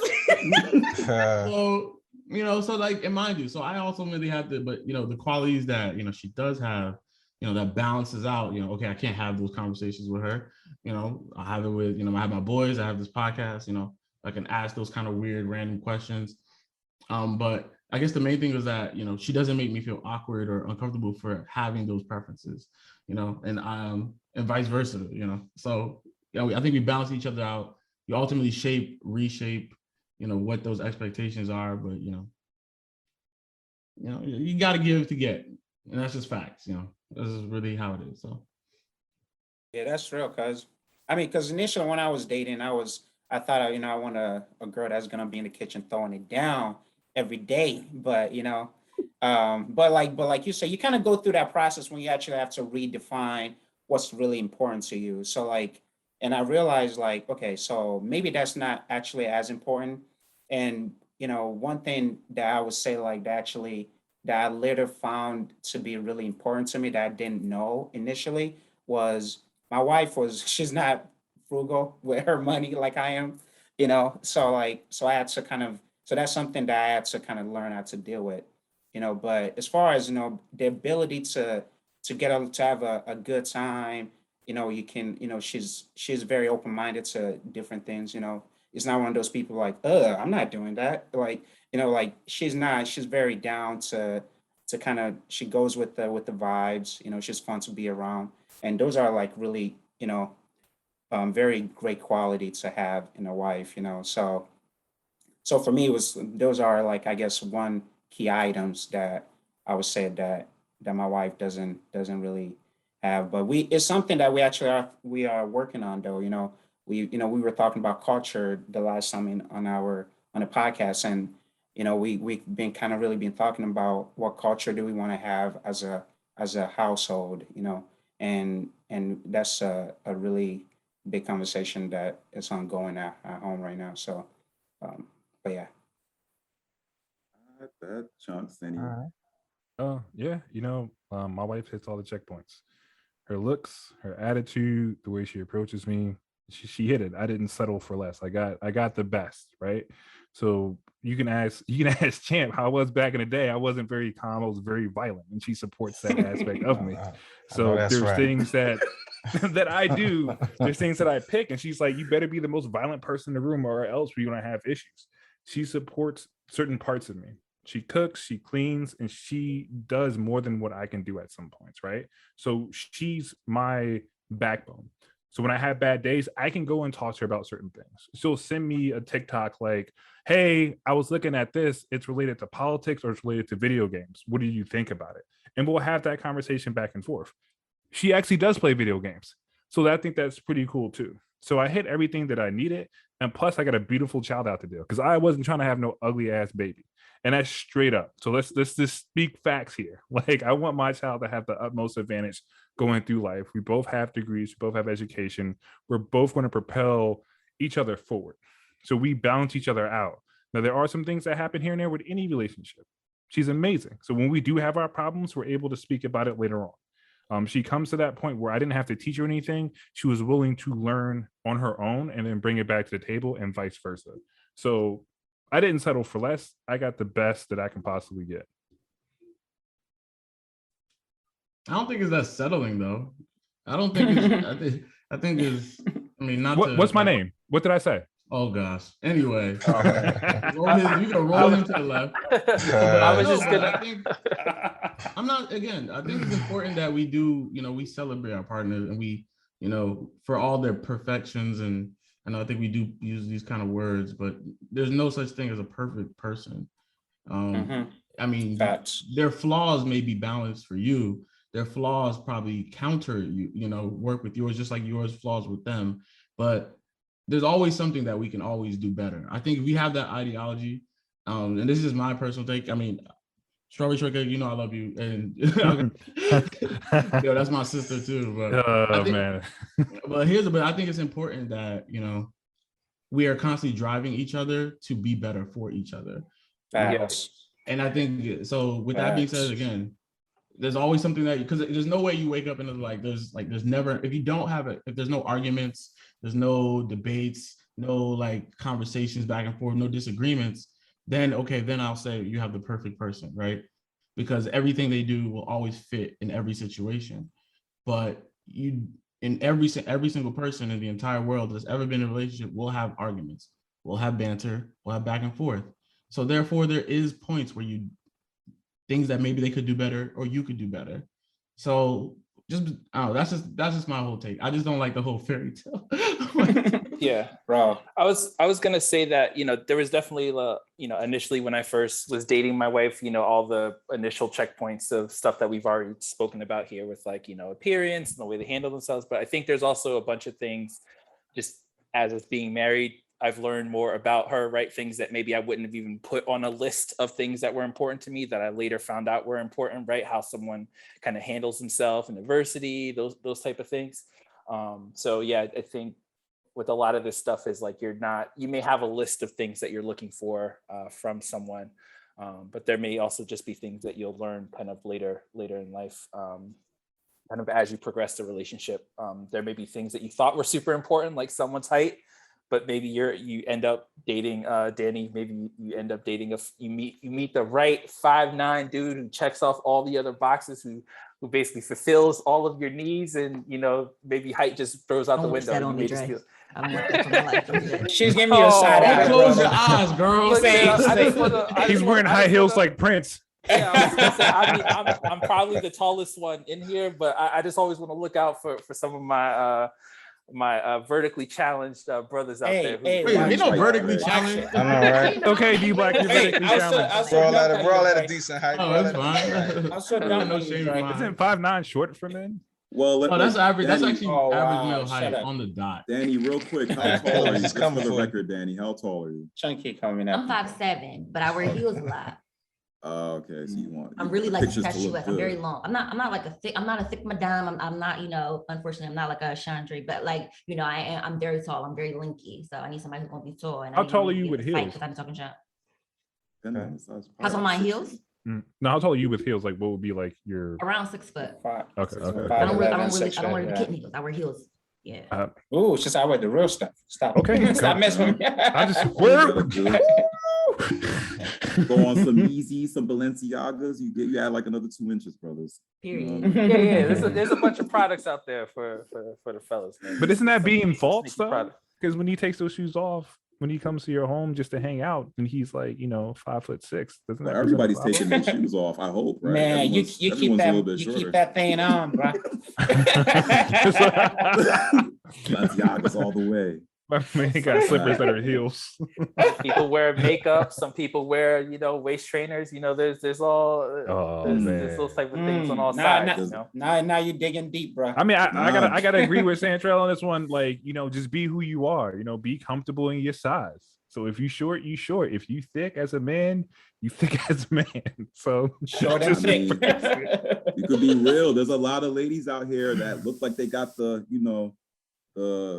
yams out here, the waist out here, the waist is thin and the yams is thick and super, but when all that come off at the end of the night, it's like pow, pow, pow, pow, pow everywhere. So it happens. Let's be real. There's a lot of products out here these days. Yeah, I think however you look, you just gotta wear it on you like armor. You know what I mean? And a lot of people, like or just bare skin, or just bare skin, bare it all. This is me. Ain't nothing to take off. Because you got to own it. You know what I mean? I know some big girls that they have swag, and I'm like, hold up, I'm kind of feeling you just off of that. You know what I mean? So if you have that bravado and that persona, and you may not look like your preference, but you carry yourself a certain way, I think that goes a long ways. Confidence is key. Yeah, that's right. Be confident, be yourself. And I would say, attractive qualities for me, always somebody that's being themselves. Put your appearance first, because my thing is that's the first thing you see. That doesn't mean you have to wear all designer, everything like that, but look good in what you have and show me that you care about, the outing. And then this overall, just someone that just listens as well as they speak, because I feel like key thing is just really communicating, but everyone says communication is key, but no one really explains how to do it or what that consists of. So, those are my three things. But let's actually move. Facts. So let's talk about this. And mind you, for this discussion, we may not hit everything. So we may have to call you guys to come on and do in part 2 if you're down. So we're going to try to get through this dating segment first, considering time and all. So the next question was, and this was the heated debated earlier today, was dating apps and social media. In your opinions, are dating apps and social media good for people seeking actual fulfilling relationships? No. And Champ, go ahead, start us off. No, I'm sorry. Dating apps is not it. There's just too many things you can get away with. I mean, the lying is one thing, the fake pictures. There's a lot of people that get catfished. The dating apps, I'm sorry, they're dangerous. They're just not authentic. I like the meeting you in school. Like Shanny talked about it before. DC, you got the middle class educated brothers over there that you can meet in person, and it's a good conversation, and you make out just fine. And I feel like meeting people on that level is the way you should do it. Meeting on a dating app is just too random. It's too fast, and it's. I feel like those dating apps are just for hookups. Just getting. Yeah, there it is. For lack of a better word, I wanted to wash my mouth. I'll be the one to counter that, right? So we all use the internet, right, for things, right? Some people use the internet to find a house. Some people use the internet to buy a car, right? There's services now where you could do these things. So to me, I guess I see the internet as being no different. The trick that I used when I was dating online was I tried to, as quickly as possible, physically met the person in real life. So I had experiences where I met someone online. I thought I really liked them, but then when I hung out with them, I felt like they were like a cousin, like there was no physical connection. But I know obviously the dating scene is a lot different than when I was on the scene 10 plus years ago. To really show my age, we really didn't have sites like Tinder and things like that, where it was kind of like super let's meet just to have sex, which I know how some of those apps are. But I would just say be open. It may be one of those things where there are some dating sites that are kind of a little bit more geared to weed out some of those people who are just kind of there to I know there's a whole wide range of apps. I know, from what I understand, Bumble is one where I guess women kind of control the how the interactions happen. So maybe that is a slightly better experience than anything. So I'm not saying, obviously, if you feel that meeting someone in person is best for you, you should do that. But I would just say in today's world, you should be open to maybe leveraging the internet. Maybe you'll find your Ugandan, if you're looking for a Ugandan woman, like maybe there is a Ugandan woman like on a dating app only in Ontario waiting for you. And you're not meeting her, right? Because maybe you're not physically in the same location as her. So that's the only thing I would say. Just be really mindful of that.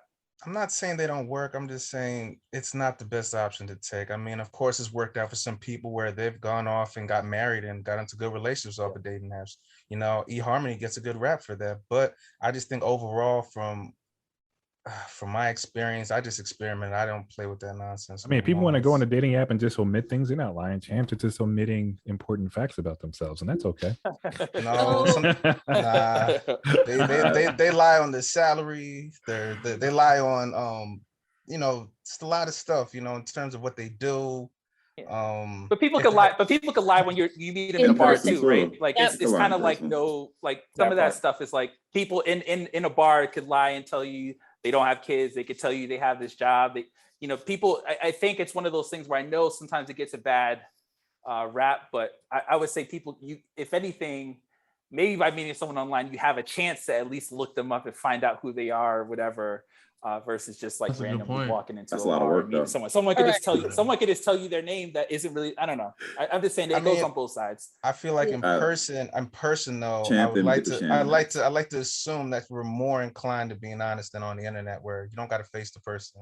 So that's one thing to look at. So let me be devil's advocate. Like, Dre, I definitely agree with what you're saying about being open-minded, and also like that's not everybody. But to go back to what Champ said, like I 110% agree with everything he's saying. I generally just believe that the probability of finding something real on dating sites are just not high. And then also we need to separate dating and social media, because those are two different platforms. When you go on a dating app, you're going on there with a motive.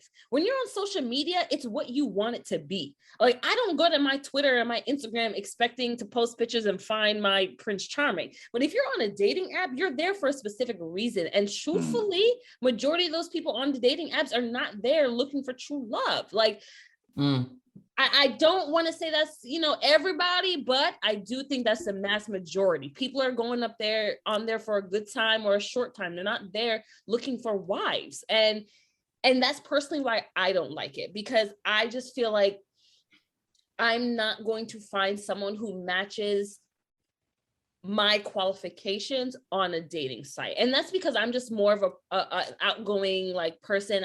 I want to meet people in scenes that, relate to me. And the dating world is a little bit, I don't want to use the word submissive, but it's just a little bit on the shy side. So I need somebody who's actually, upfront and in person. Not saying that those people, are not on the dating apps, but I just rather take my chances in real life than over the internet prior. So I do have a question though. Like, wouldn't the dating app kind of like, I feel like, isn't it more because of the sex culture that we are living in? Is it because of that, or is it less because of the app itself, or more of the culture that we live in is the reason? No. Because you could still encounter the same issue with men you meet at the bars or anywhere else, where they may not still be looking for anything. Because I know I have a bunch of single men who are not on the app, but they go out every night and pick up new girls every night, and it doesn't. They're still banging shorties, right? They're not, dating them. So it's still like you're still dealing with the same kind of man on the app versus even at the bar or any other location. So I feel like it's more. I guess the question is, do you think it's more of the culture that we live in today versus the actual source that or tool that you use to reach this man, or this woman? Or So to answer your question, it could be a little bit of both.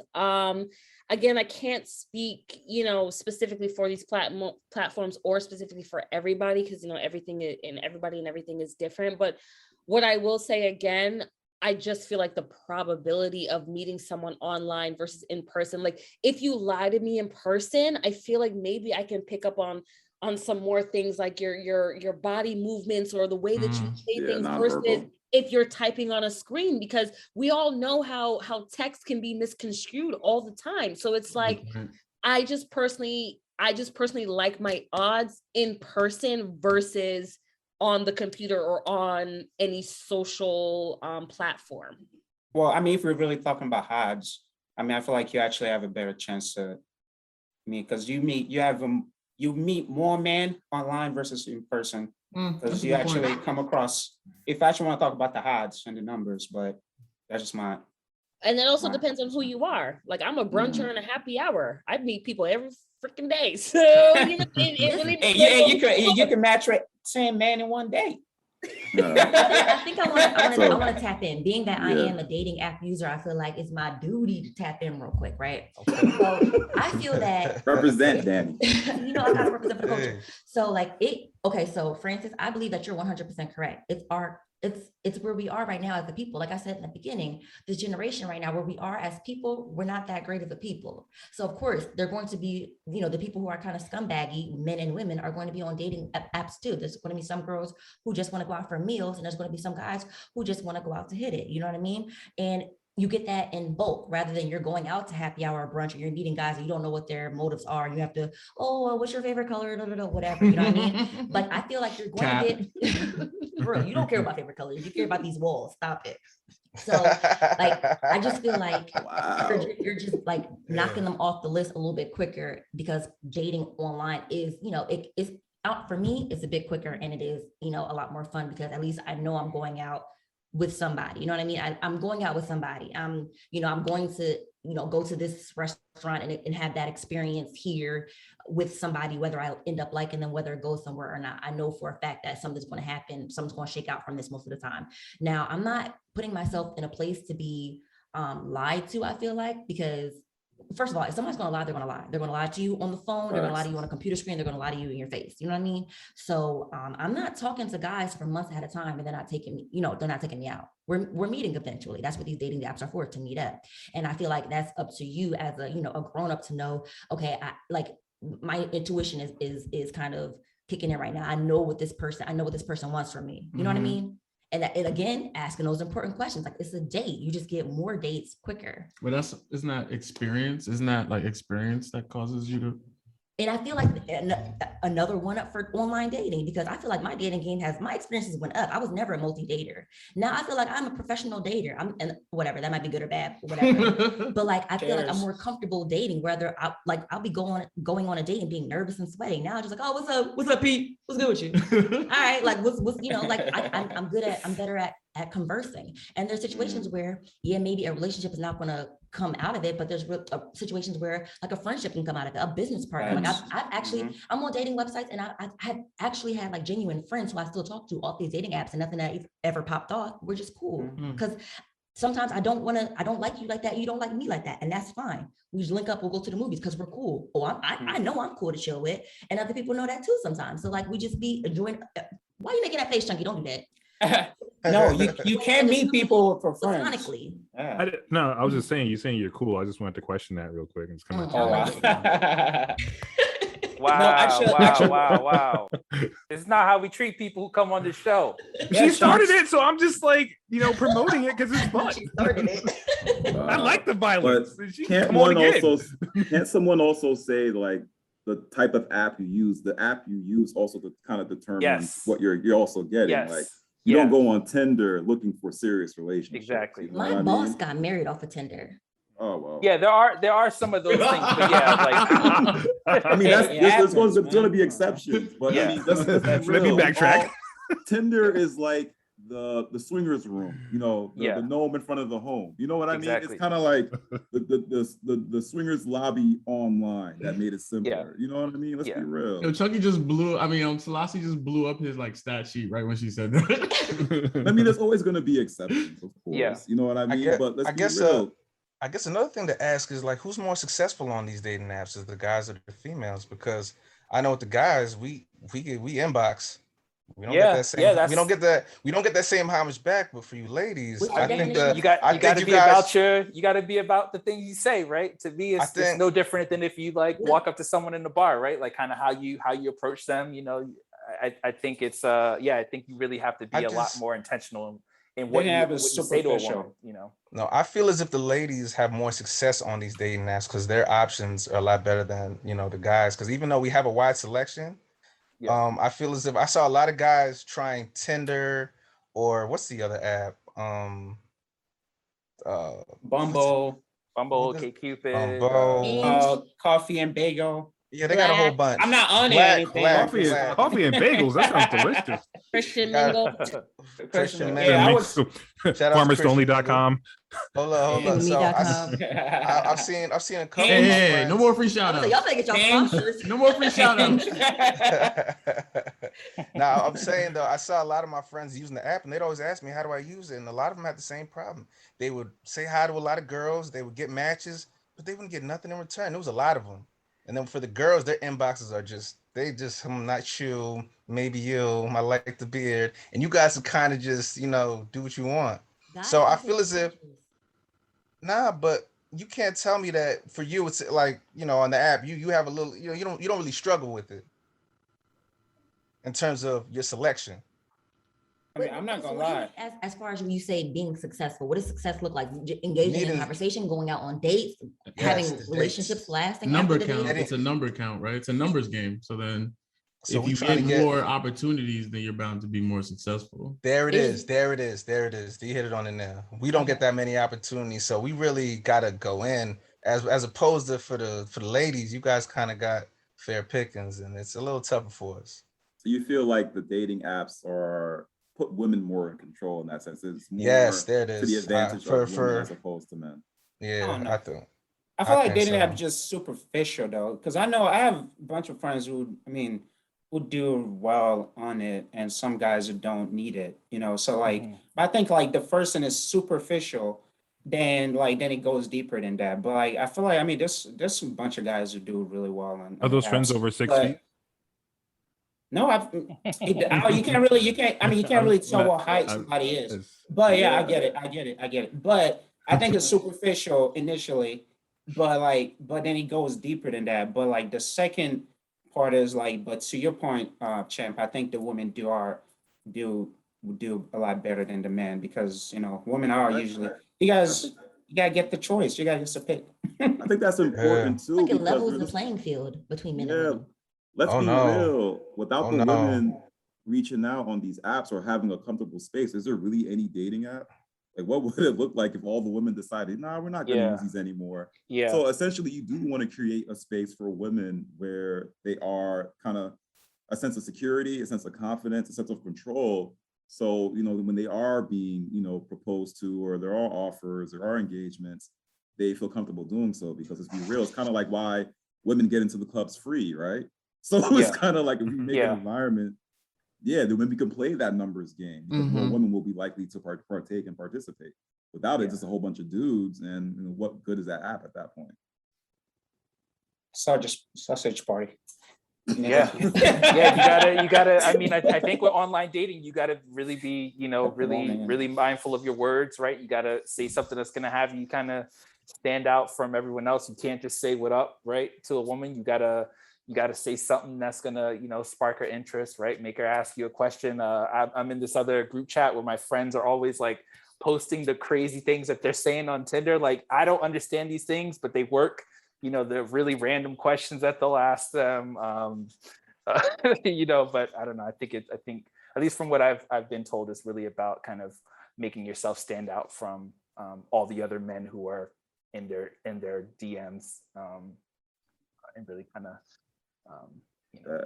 All right, so let's go into the next question, and let's talk about, because we already talked about, you know, the pros and cons of social media and, you know, real life, meeting people in person.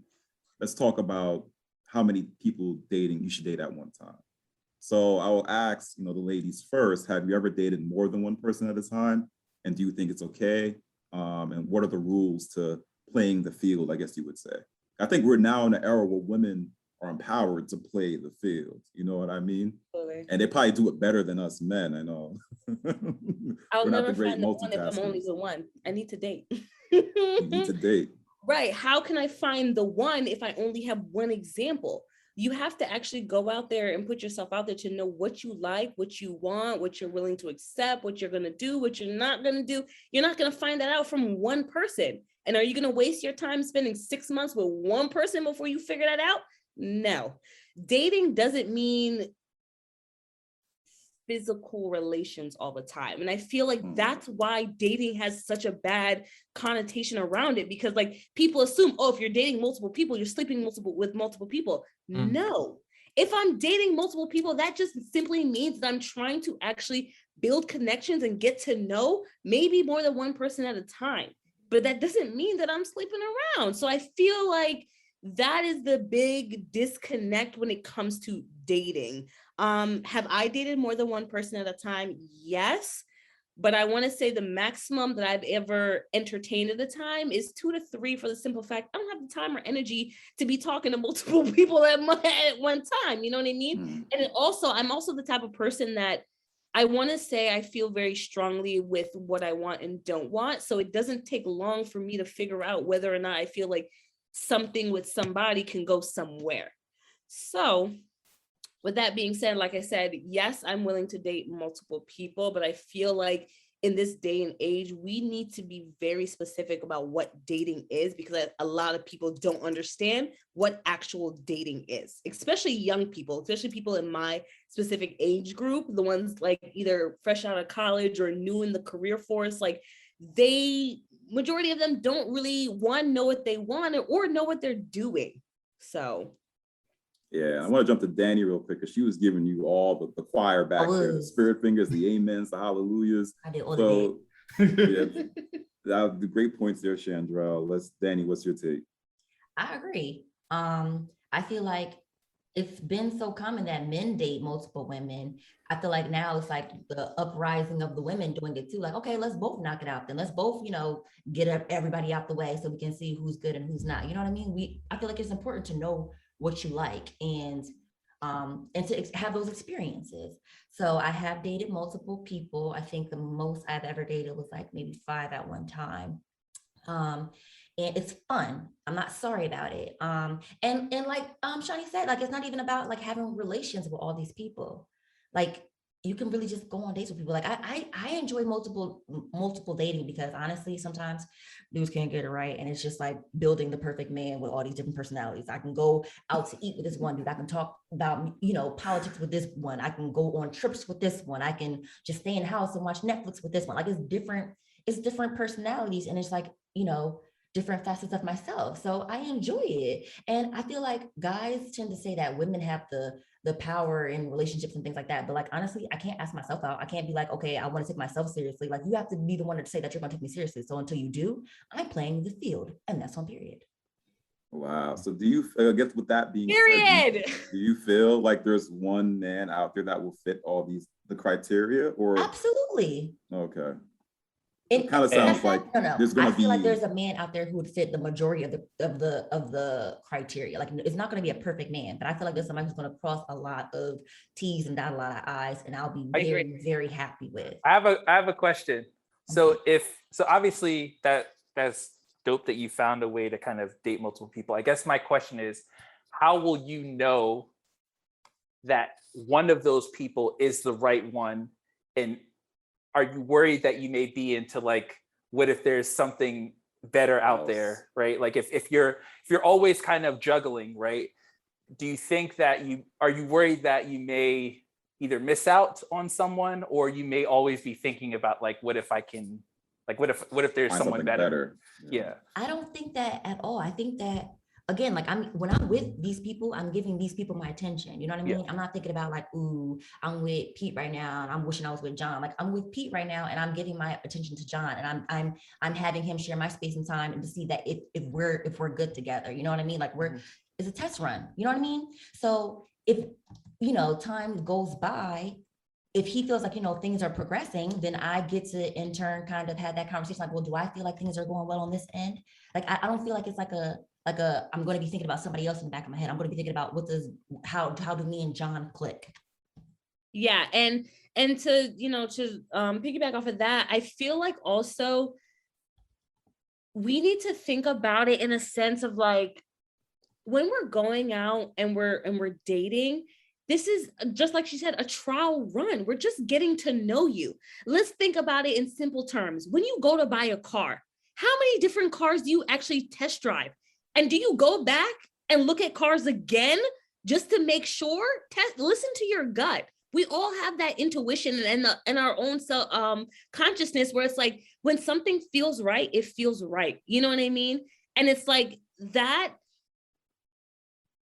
I don't want to say it's something that is natural or whatever, but I just feel like when you know, and we're not all oblivious to the way that we feel.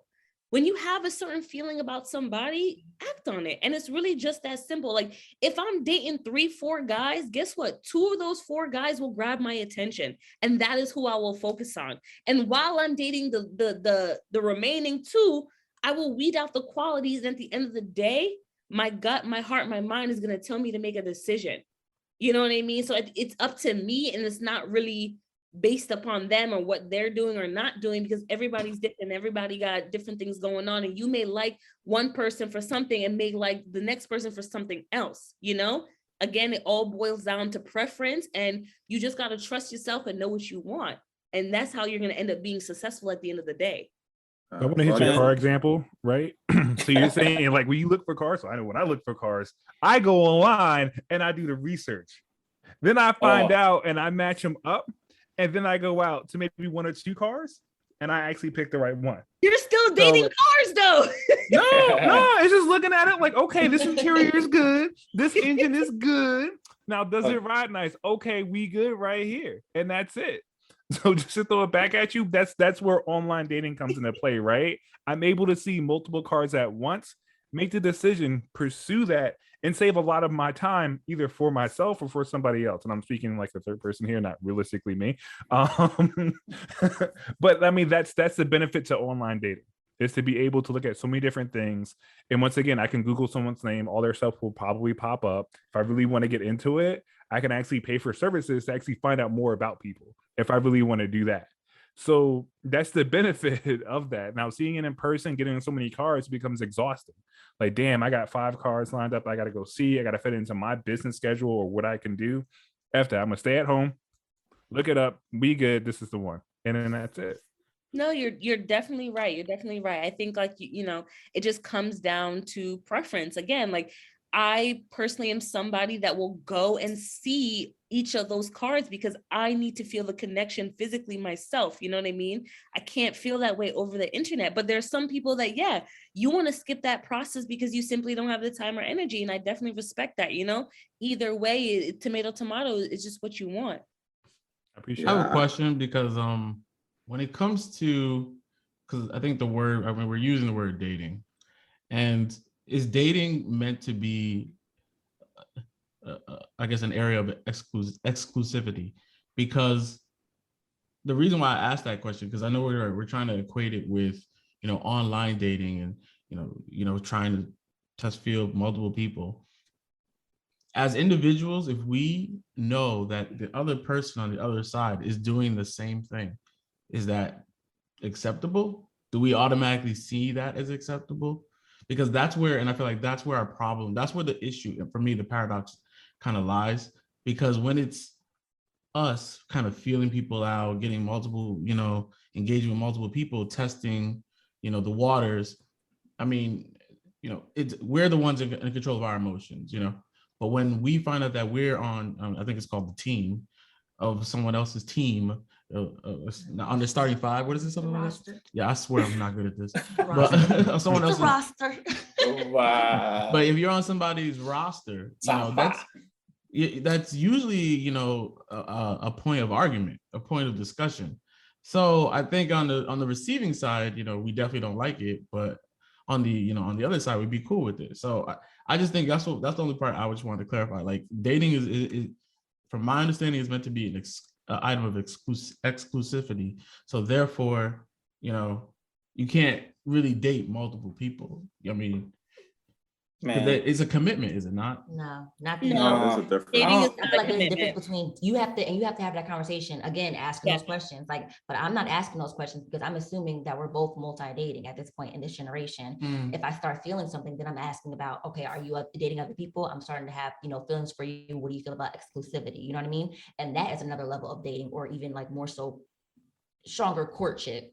But dating, it's not as high on the pedestal as it was in the past, in my opinion. Yeah, okay. I agree. Yeah. And then to go back to your first question, whether or not dating is something that's exclusive, I think that's a preference.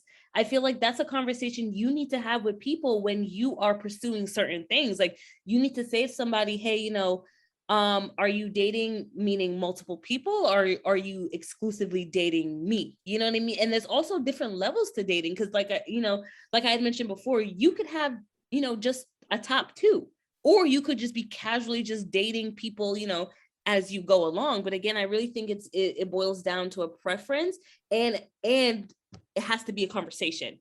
That has to be something that is specifically, you know, talked about, I would hope, earlier on. So I have a question then. How likely are any of you ladies to court? Because dating and courting are 2 different things. And I agree that dating is, when you actually do play the field, you get an idea from a temporal lens. Okay, this is what it may be like to be with this person in a relationship. Courting is when you're seeing that person exclusively and you're aiming to marry that person. You know what I mean? That's where the long-term commitment comes into play. But before I get to Champ on this question as well, which we'll recite for you, how likely are any of you ladies, if we keep the premise that dating is to play the field, be open, how likely are any of you ladies to court someone that you also know has you, like the D Black said, has you on their team or has you on their roster? You know, like to his point, I kind of feel like it's okay when we're the ones doing it, but when we realize, okay, we're the ones on someone else's team, how likely are you to want to, you know, strive to say, hey, I should be your priority at this point if you really like the person? How likely am I to make that statement saying that you need to take me seriously? Yeah, how likely do you think you are to even pursue that if you know this person's also dating other people? Okay, so I have an unpopular opinion. Mm-hmm. I would say that it's Hunger Games out here. Let the best man win. I feel like if you want somebody, you need to show them that you want them. Like, what is gonna make a man? What is gonna make a man choose me over Brittany just because I said he needs to choose me? You know what I mean? I need to show him why I am the better choice. So, like, if I know that I want this person, but this person is still currently dating that person, I need to show him why I'm the person for him. And I'm not saying you need to go out here and like do all these extreme things, but like I personally, when I like somebody and I want them to know that I like them and I see future in them, I'm going to do things for them, or I'm going to be there for them, or I'm going to support them, or whatever the case may be, just to show them like, this is the direction that I'm heading. Also, this is a conversation. Communication is key. These cannot be things that you decide, but you do not tell them. It needs to be something that, you know, is spoken of and something that everybody's aware of, so that when you do these certain things, it's not just in vain. You know what I mean? You need to do these things with purpose. So that's why I definitely feel like, again, if I want somebody, I'm going to make sure that they know that I want them. You know, if they choose me, okay, great. But if they don't, that's just something I'm going to have to accept. But at least I can say that, like, I did my best, or, you know, I put myself out there. And, you know, when you match up with somebody, you do, and when you don't, you don't. And that's just really what it boils down to for me. Got it. So, Champ. I have a Danny, I can't help. Dan, you got that? I was going to say, I think I have a different perspective on that, because me, I feel like I said before, like I often, people like to put me in that category. Like if they don't ask me if I'm dating other people, they like to assume that I'm just dating them. I get that all the time. I'm just like, oh, that's so cute. You think I'm so wholesome. I think I love that for myself. Like, and because I'm not out here messing with everybody. You know what I mean? I'm not out here having relations with everybody. But because when I'm with you, I treat you like I'm just with you. I'm doing things that are just innate for me. You know, I'm treating you like I'm with you, because if I like you, if I want you in my space and time, I'm just treating you as such, you know what I mean? Naturally, you know what I mean? So if I feel like, okay, I'm really starting to like you now, but I know you're messing with other girls, I'll be like, you know, I really am starting to feel something for you. So if this isn't really, you know, if you don't see yourself going anywhere, like if you don't see this going anywhere, I'm just going back out. I never tell a man he has to choose, because I feel like that is just getting shot in the foot. Like if you ever have to think about who you got to choose, baby, it ain't me. So like I will always I'm queen of dismissing myself from a situation. And I know, I think it was, I don't know who, I can't remember who said it. It was like, don't count yourself out. I'm always counting myself out in that situation. I'm like, nah, go ahead, because I'm not about to be in your starting five when I'm starting to think that you're number one. So it's, I mean, if I may on this one, I feel like for the guys, you know, first and foremost, we got to talk to like 6 at one time, just for the hopes of getting one, because I know it sounds crazy. It's tough out here. And the ladies now, they I know it's not for the married men. You guys got it. Congratulations, I'm on my way. But I'm saying for all the, you know, the bachelors out here, we have to, because so often you ladies just, you see, you guys just stop talking to us, or you guys get interested in other girls. So we have to maximize our options to get one. We can't just talk to one at a time. And like you said, wait 6 months. Like Sandra was saying, wait 6 months and be like, damn, what happened? So we have to kind of spread it out and then narrow it down to one. And to answer the question, if they're talking to more than one person at one time, I can't really knock that, but we don't really, does that come up really? I know what I'm talking to them. I never asked them if they're talking to other girls or other guys for that matter. You omit. I feel as if don't do that. If I'm talking to if I'm talking to her, I feel like I have her undivided, and hey, if you don't pick me, that's your loss. All right. I'm not going to be insecure like you're talking to someone else. Then, all right, then I guess you could. I mean, it's not going to work out anyway if you're doing that. I feel. All right, so we have to actually put a pause on this conversation for now, because we've hit our limit. But I just want to say you all are always welcome to come back and address the rest of the agenda. And we'll most likely will be doing a part 2. So we'll get back to you all with the dates because you all had some excellent feedback in today's discussion. Especially Danny, I like the violence. Yeah, I'm just happy that I'm married and I don't got to be dealing with. I'm not ready for the way you guys have to live. Hey, it's a vicious world out here. I feel sorry for you guys. Best of luck. Best of luck to you all. Tell them. Oh my God. So one more time for the people in the back, I'd like you all to just tell us, how we can reach you, social media, if you want to give that out, how people can get connected with you when this episode drops, this Wednesday. They'll hear you for the first time. So go ahead and just drop it, Shani, if you'd like to start. Yes, no problem. Again, my name is Chandrell, Drell, anything you prefer. You can reach me on all social platforms at Chandrelly, CHANDRELLLY. Very simple. Awesome. Danny? Very simple. I love that.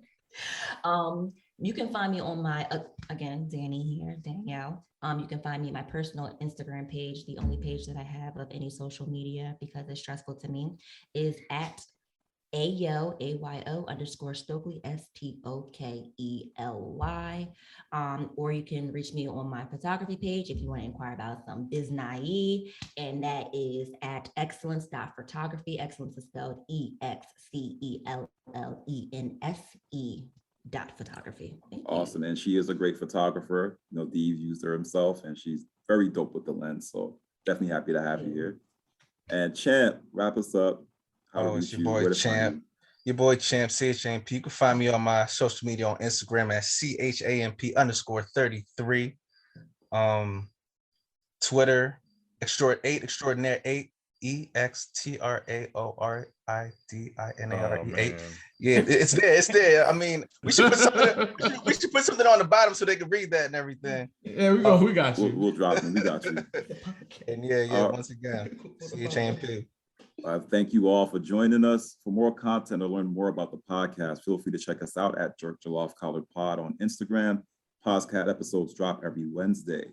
Stay tuned for the outro coming right up after this to learn additional ways to reach us and send us your feedback. Be sure to like, share, follow, and or subscribe. If you like what you hear, and feel free to leave us a review on your preferred streaming platform of choice. We hope to see you all again next week. Stay safe, stay blessed. Peace. I just want the simple things. I just want you.